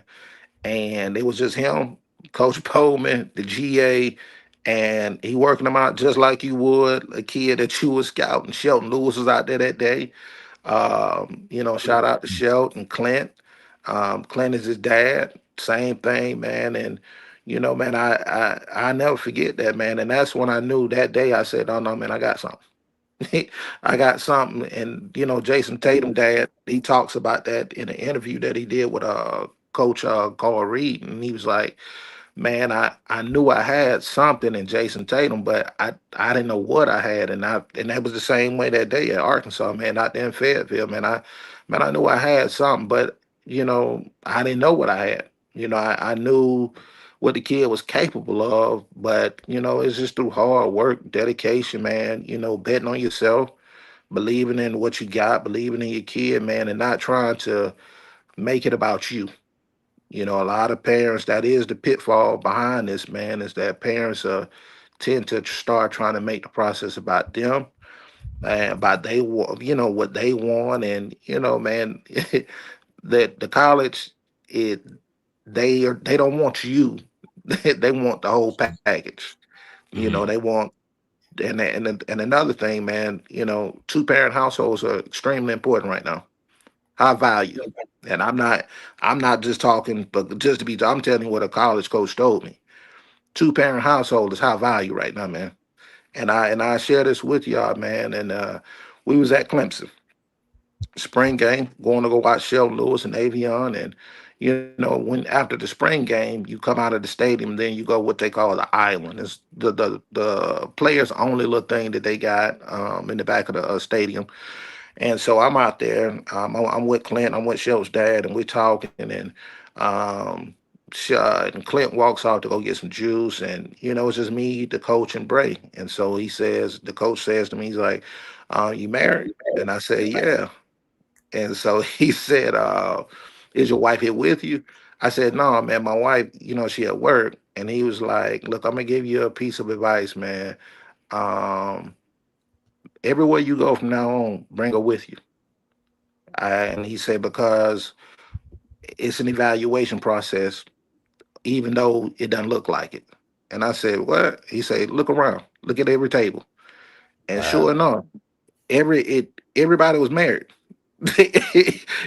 I married either your girlfriend or your boyfriend there, but if grandma was there, grandpa was there, like auntie, uncle, Jeremiah Trotter and his wife, and it like, hey, and so that's when I said, "Yeah." He said, "Yeah." He said, "Man, look, man, with this NIL thing," he said, "what we don't offer is emotional support dogs." He say so. We're not taking no kids who cannot handle men yelling at them, talking to them aggressively. He say, "Bro, we're not in the business of raising kids, man. You got to come in and be able to play." So he said, "Man, make sure that you do that." And sure enough, man, later on that summer, we went back out to Clemson. I had my wife with me. I had my wife with me. I just took my wife with to Missouri. You Mhm. know what I'm saying? Like everywhere we go, I try to have a with me just to let people know, like, hey, look, man, no, this kid is coming from a two-parent household. He got a father. I'm a teacher. This is so you don't have to worry about the emotional baggage with this kid. All you got to do is just teach him your scheme, get him on the field, and he can go. And so that would be my my little nugget for parents is, one, not to make it about yourself. Keep it all about the kid, man, because that's who you're trying to get recruited. They don't know school want no parents. They want the kid. And really just showing them what's possible, and not never ever letting them I don't sell them on, hey man, you too small, man, I don't know if you can make it. If you ask Braylon right now, is he going to the league? He's gonna tell you, yeah. That's all I tell him. I say, bro, you're gonna make it. I never tell you that you're not gonna make it, or man, you need to have a plan B. What if this and what, man? I don't know about no ifs. You're gonna make it. And so, that's, and even if it doesn't happen, um, he gonna still go to the league though. And I say that because there's multiple jobs in the league that your child can still do. That's why I take him out to Indy for the scouting combine. And so right now, Brady wants to be a scout. Let's go to Indy. That's the only way we going to the Senior Bowl this year. That's on the agenda this year, to so that he can really see. We have been around some of the top agents, Tory Dandy, um, the guys from Universal Sports, David Mulligata. Just trying to expose him, man, to, hey, look, you're gonna go to the league one way or another, bro. One way or another. Whether you're gonna put on a helmet or you're gonna put on a suit, but you're gonna go to the league though. So that's the message for me.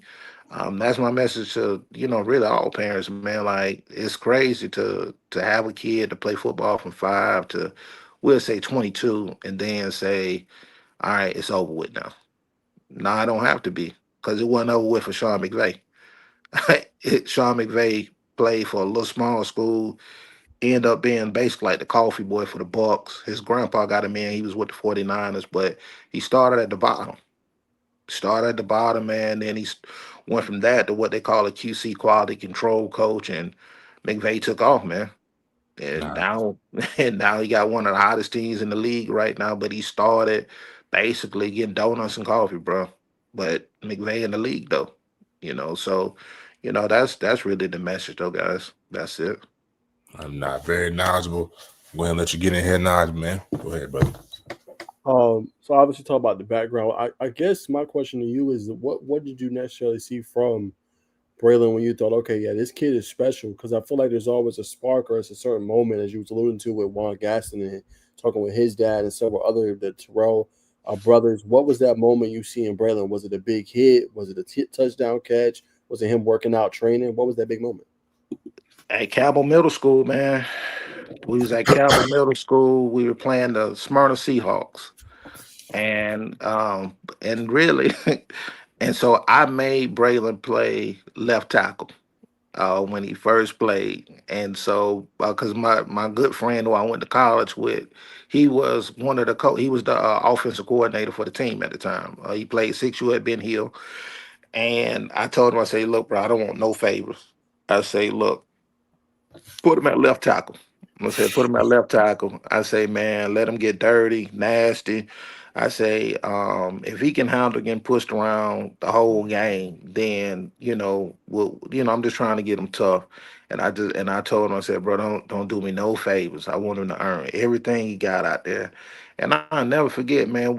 It was the end of the little scrimmage, and they let him run the football because he had like back to back pancakes, and so they was like, all right, man, we're gonna have some little fun. We're gonna let some of the linemen run the football now. And I'll never forget, man, they let Brave run it the first time, and the man went like Le'Veon Bell. The true story, I'm not even exaggerating, man. The man kind of like jogged to the line, got the ball. He made a jump cut in the hole. He came out. The kid had failed. He hurdled the kid, came out the backside and shot down the sideline. And I'm like, nah, bro, that's fake. Nah, ain't no, no. So they give it to him again. But this time he kind of get caught in the hole, but it's the same setup. He slow pace it to the hole, he jog, and then he get it, and then same thing, but this time he gets caught like it's a kid on him, but he is so determined to score. Like, he is dragging the kid with him, finding the kid fall off, and then he go ahead and score. And Wow. that night, I said, no, nah, nah, bro, I got to take you somewhere. And so I end up, so like I said, I called Lee Anthony Williams Sr. His son was coming through the program, I dare you. And the Little League was going crazy. Like Notre Dame, he played for Roswell. He was the part of the Roswell team that with the quarterback from Green Bay, Malik, was on that. Hmm. He was the quarterback, and so I just saw his son that like one week he was at Notre Dame getting an offer. Next week he was at South Carolina. Next, so I said, Lee, what are you doing? What like how you doing all this? He was like, man, I'll take it. I dare you. And I was like, what is it? What is it? And so he told me, he was like, man, it's a football training program. Like it's all positions and everything. And so Bray starts off. He caught me watching the life story of Marshall Falk. And so he came and he sat down next to me and he was like, man, that's what I want to be right there. I said, you want to be Falk? And he was like, yeah, man. He's like, man, I don't want to like block no more.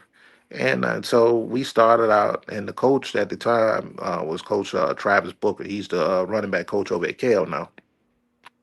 And then he had Bray for about a month, and then he took the job over at Westlake. And that's when his nephew had came to Westlake, who's up at Buford right now. And so he left. He left. I dare you. And I never forget, man. We no the night before that, I said, "Well, Coach Book about to leave, bro." I said, "What you want? What position you want to play?" He said, "I don't know." And I showed him a YouTube clip of a guy named Desmond King. He was a Thorpe Award winner from the University of Iowa. And then he's like, "Dad, I want to do that. That's exactly what I want to do right there." He said, I can still make plays. I can get the ball. I can do that. I want to do that." And so we went to I Dare You that Thursday, and Coach Ford asked him, he was like, "Bray, what you gonna do?" And Bray was like, "I want to be with you." And then Coach Ford told him, he shook his hand and said, "Man, welcome to the dark side." And we ain't looked back since, man. And he been playing DB since six.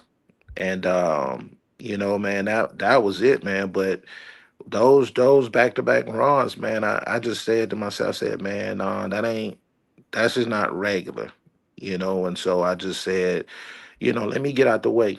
Let me get out the way. Let me get you with some people that can take your game to another level, man, to show you, the right way on how to do things, man. And that's another thing, man, that a lot of parents should, you got to find the right coach, the right trainer, somebody that's not going to try to exploit your kid and, Hmm. try to make it about them and, hey, look at me, look at what I did. And, and that's what's going on now. A lot of these guys, they get 5-star guys and that brother man was already a 5-star with 30 offers. I don't really know how much you did.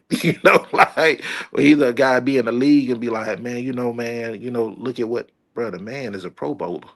I don't I don't really know what you did. Like that guy was already him. But the good thing about Coach Ford and I dare you, man, they took Brave from zero, man. I tell anybody, man, they took that kid from not being able to backpedal, not being able to speed turn, and now, man, when you see the kid work out and train, now, man, it's like, yeah, that's it.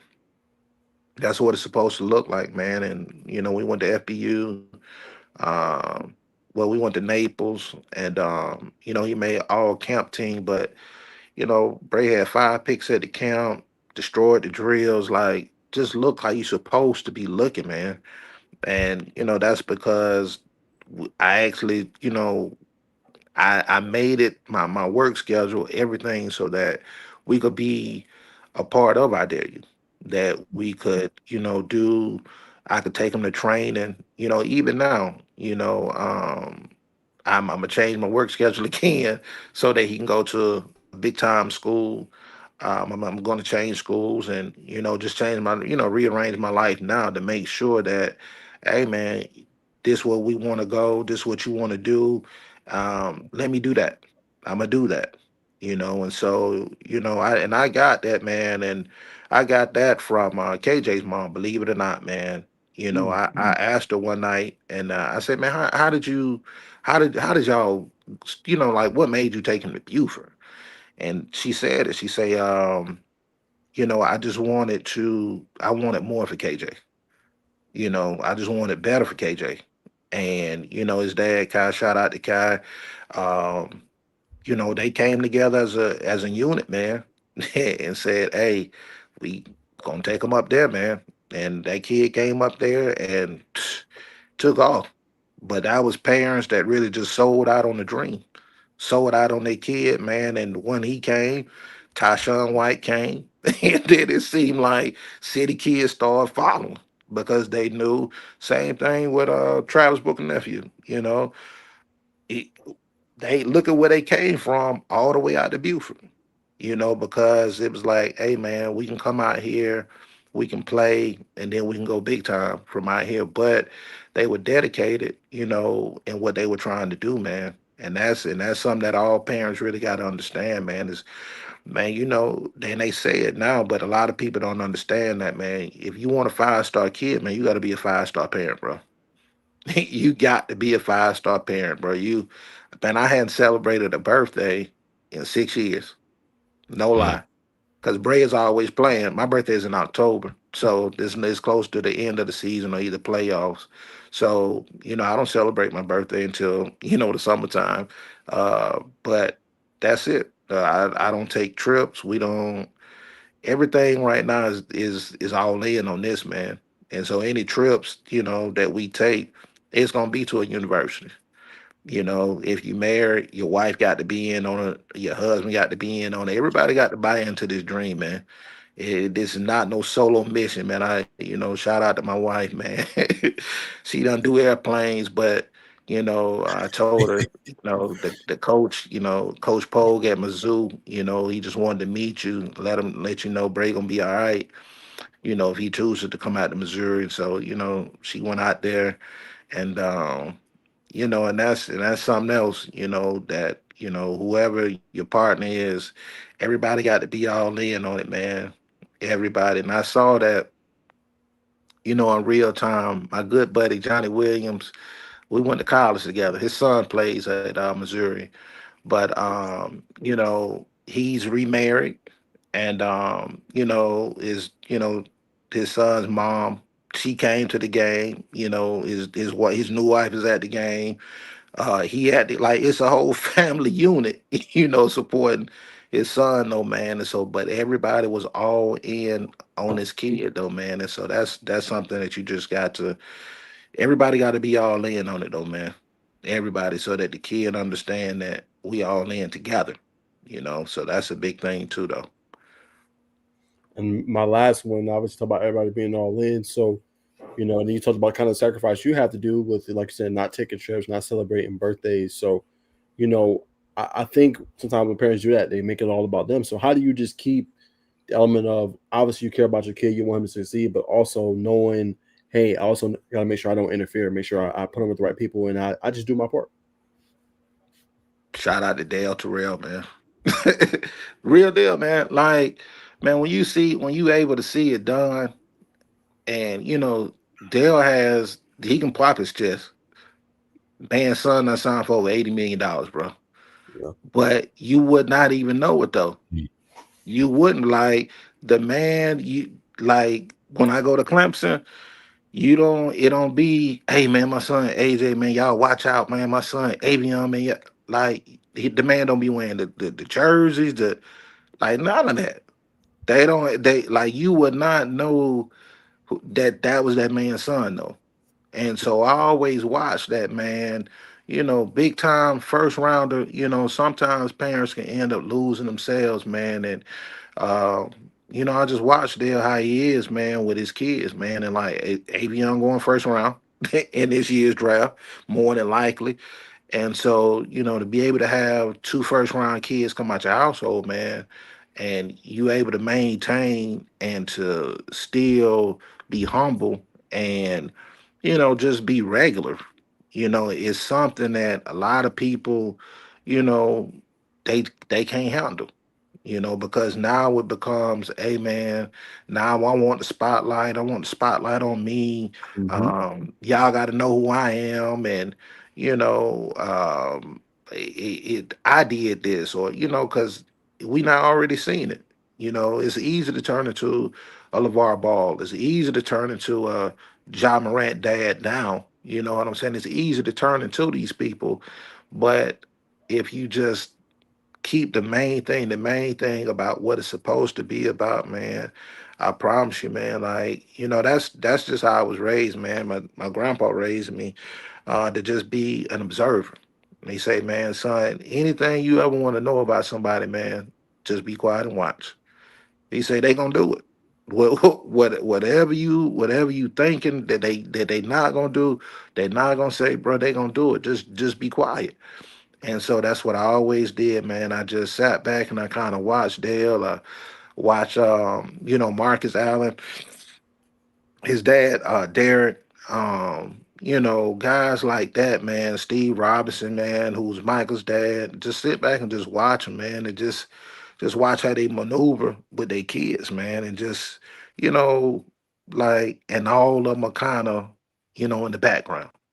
Just in the background, not really, making it about themselves, man. And man, we went to the Westlake Cedar Grove game, and just to see, Westlake lost, and the outcome wasn't, what everybody thought, and some people started throwing shots at Avion and this and that, but to see the man and his family just, get up and walk off like like I like they're not hearing none of these people say these things, man. Some most parents be like, man, who you talking to?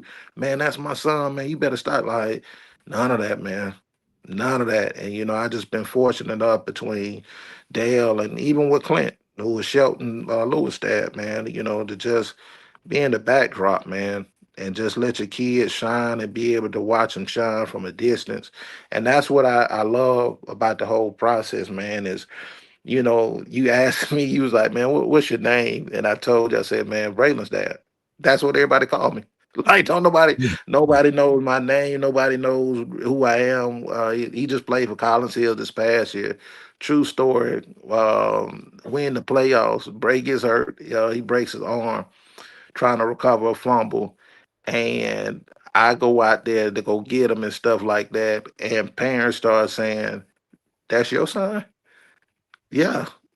Like I don't, nobody really knew, and I don't broad like, man, that's my son. Even when we be at practice, I sit all the way in the top stands, by myself. I don't, yeah, I don't say anything to nobody, man. And then afterwards, I wait till the whole team leave, everybody leave the field, and then I work Bray out, just me and him.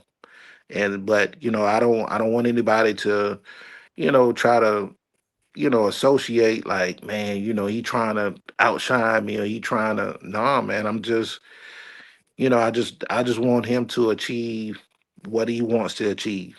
And he wants to go to the league, and I want him to go to the league, not for me, because I didn't grow up wanting to play in the NFL. When I came up, the NFL was second. It was all about the NBA and Michael Jordan. Everybody wanted to go to the, play basketball, bro. Now it was me. I'm a football guy now, but when I was a kid, man, everybody. I'm a Celtics fan. I hate the Lakers. Like, that's what we that's what we came up on, man. Like, I wanted to be a basketball guy, and so to see Bray do it now, man, his way, um, man, it's just I'm just impressed about how he handled it, how he carry himself. Um, he doesn't really even like to talk about it, and so I just tell him, man, just stay that way, man. A lot of what you're doing now, man, is gonna carry you a long way, man. And so I try to just keep them humble as I can, man. And that's something else that parents, I always try to, remind your kids that, hey, like Braylon still take the garbage cans to the end of the curb, and my other son, like, they clean their room up. You help clean the kitchen up, you sweep, like just regular stuff, bro. Like this ain't no, I don't, this is not no, I'm gonna treat you like you a 5-star guy at 12. We hadn't got there yet. We got a long, long way to go, man. So, it's just one of those things, just trying to stay, present in the moment, man, and not looking too far down the line, and just one day at a time, really, one day at a time, man. And so, that was it, though. You know. 100%. But I wanna appreciate you again. You know what I'm saying? We've had Braylon on. It's been a while back, but we appreciate you having him, allowing us to have him on, and we appreciate you, you know what I'm saying, for really giving out a very detailed answer of how to, you know what I'm saying, go from step one to where you are now. I think if the parents haven't picked it up, which I'm sure they have, it's just going. You know what I mean? Not really being too specific, especially early on. You may not know what you have, but just taking that next step and God will unfold that plan as you continue to move. But my main question is, as we come to a close, a big thing I picked up is dreaming. And in today's world of, saying, the world moving too fast, you know what I mean? Things like that. Just what is your dreaming process? Do you write things down? You talked about, putting brain in different places, which is doing a lot for him. Is neurology, speaking in neuroscience terms, but just what is your dreaming process? Visual, visual, man. Seeing it. You can, yeah, visual. It does. You can, and we write stuff down. Like, I'm in his room now. I'm in his room now, and and I'll show y'all. This is what it looks like on the wall. That's Wow, it. yeah. You know what I'm saying? Just even from the little blanket. You know what I'm saying? You visual. Visual, man. You can write stuff down, but being able to see those things, see your goals, what you want every day, man. When he wake up, when I come get him up, he knows, bro, we got to touch the wall before we get out the bed, man. We got to touch it. We got to make sure that when you go to school, to understand, like, this is what you're doing it for. So, like, we got a plan and we got a purpose for why you going to school. Yeah, well, I want you to get good grades, but why do you need the grades though? To get the scholarship. No coach in the country is touching no 2.0 student. Nobody. You know what I'm saying? So when you go into school, man, we striving for excellence. We striving to do the best that we can every day. Every day, man. Visual and also just talking to your kids, man. Like me, I try to get 2 to 3 minutes in with him and my other son, every morning, just telling them, what your goals are before you go to school. Like, you are Mm-hmm. not going to school to disrupt the classroom, man. You're going to school. Like my other son, he want to go to Auburn to fly airplanes. Mm-hmm. Um, so we got this big thing on his wall with all kind of Auburn stuff, and just basically just telling them, dream as big as you can, man.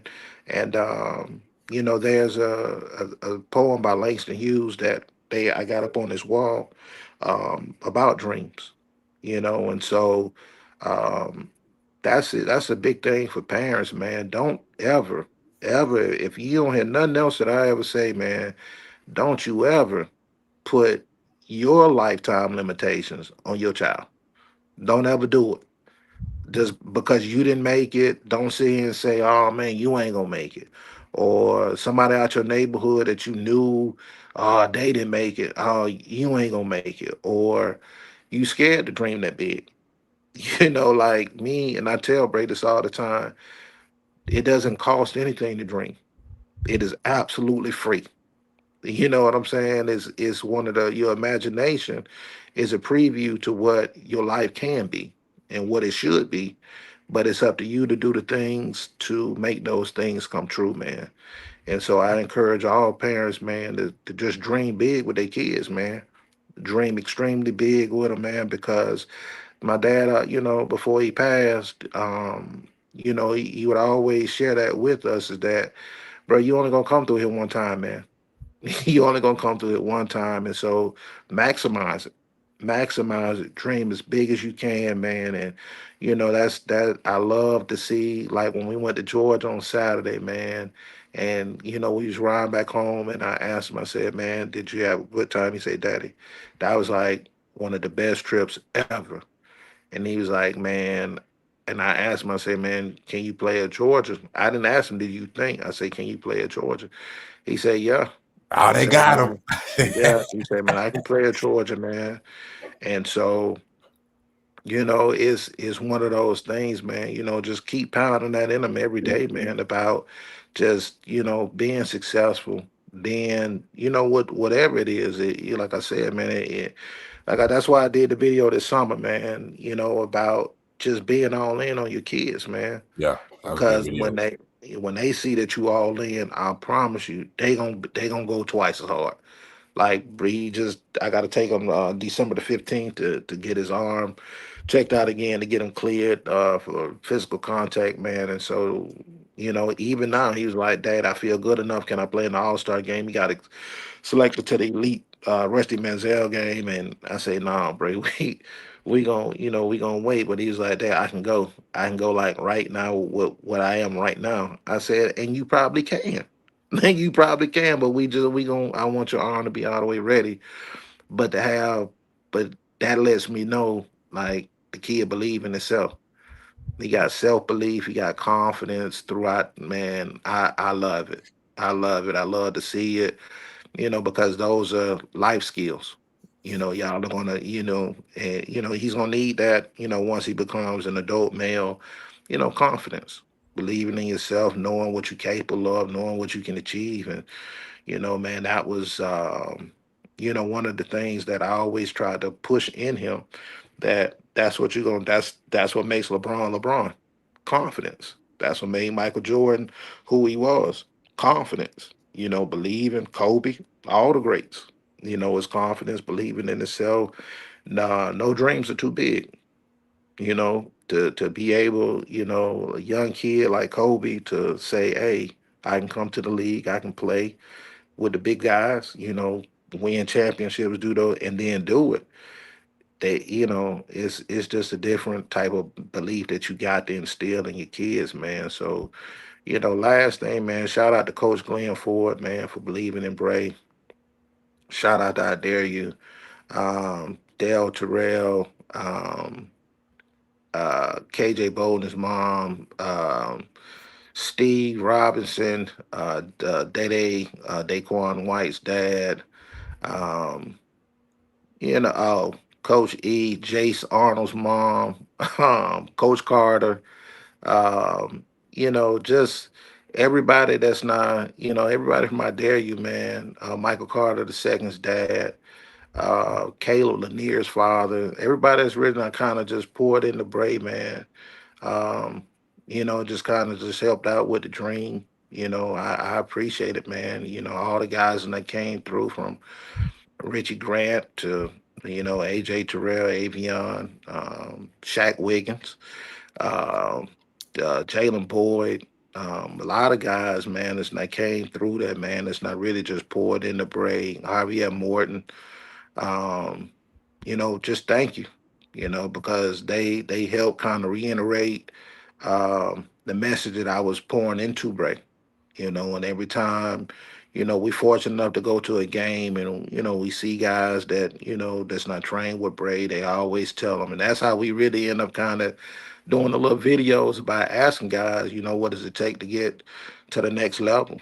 And just, guys, it started with Marlon Humphrey, nickel back from the Detroit Ravens. I'm sorry, that Baltimore Ravens. Um, and really, that's how it kind of just took off. And so I always play those videos before he can play a game, and just let him Mm. know, like, look, man, everybody not told you what it takes, bro. And if you wanna, and and even now, at 12 years old, he'll tell you, I just want to be on TV. I just want to play on TV, man, and that's his thing. And so, and so that's just it, man. You just gotta just keep instilling in those kids, man. And that's really it, though, man. Power the Father, brother. We appreciate you for coming on and giving your piece, man. We'll definitely look forward to have you on at a further notice, but genuinely, you know what I'm saying. From Naj and I appreciate you for coming on, and to the parents, man. Give out a lot. This is a master class, you know what I'm saying. Over this should play it multiple times. We'll clip this up, but thank you again for coming on. And you can get my ebook for $39.95, my webinar for $69. No, I'm just teasing, man. That's the new thing now that people want to tell you, hey, buy this and buy that. And to all parents, don't you buy anything. Don't do any of that stuff. The only thing you did, and the only thing I did was I kept getting a new iPhone. That's all I did. I had I had the latest iPhone. I had the latest iPhone, and I got effort. That's all I got, man. Don't let nobody try to lie to you all about, hey man, come to this conference, buy this ebook, do this, and I can show you how to do NIL, and I can show you how to get scholarship offers, and I can show you how to do all of that's fake, man. All of it's fake, man. Find you uh, one of the best trainers in whatever area you in, keep an iPhone because they have the best cameras, and just believe in your kid. That's all you need, man. You don't need nothing else. Don't let these people try to lie to you about come to this conference about this. I can show you that come to that by this, man. Don't none of that. No, that no. I didn't do any of that. My son is 12 years old. We not been to I don't know how many colleges we not been to, and I ain't just talking about to the front door. We not been all the way through. And anytime I go anywhere, just like you saw at Georgia, it's all access.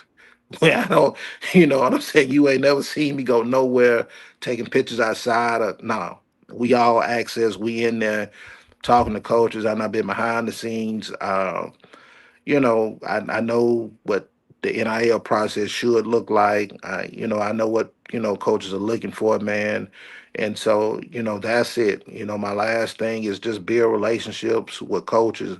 Go to camp, go to camp, go to camp, because that's where you're going to start building your relationships at. Um, I paid, I think, $45 and to go to the University of Arkansas's camp, um, and from $45 turned into a relationship with Coach Dominique Bowman that's gonna last a lifetime. And so, don't let people try to lie to you about, man, nah, I wouldn't go to camp.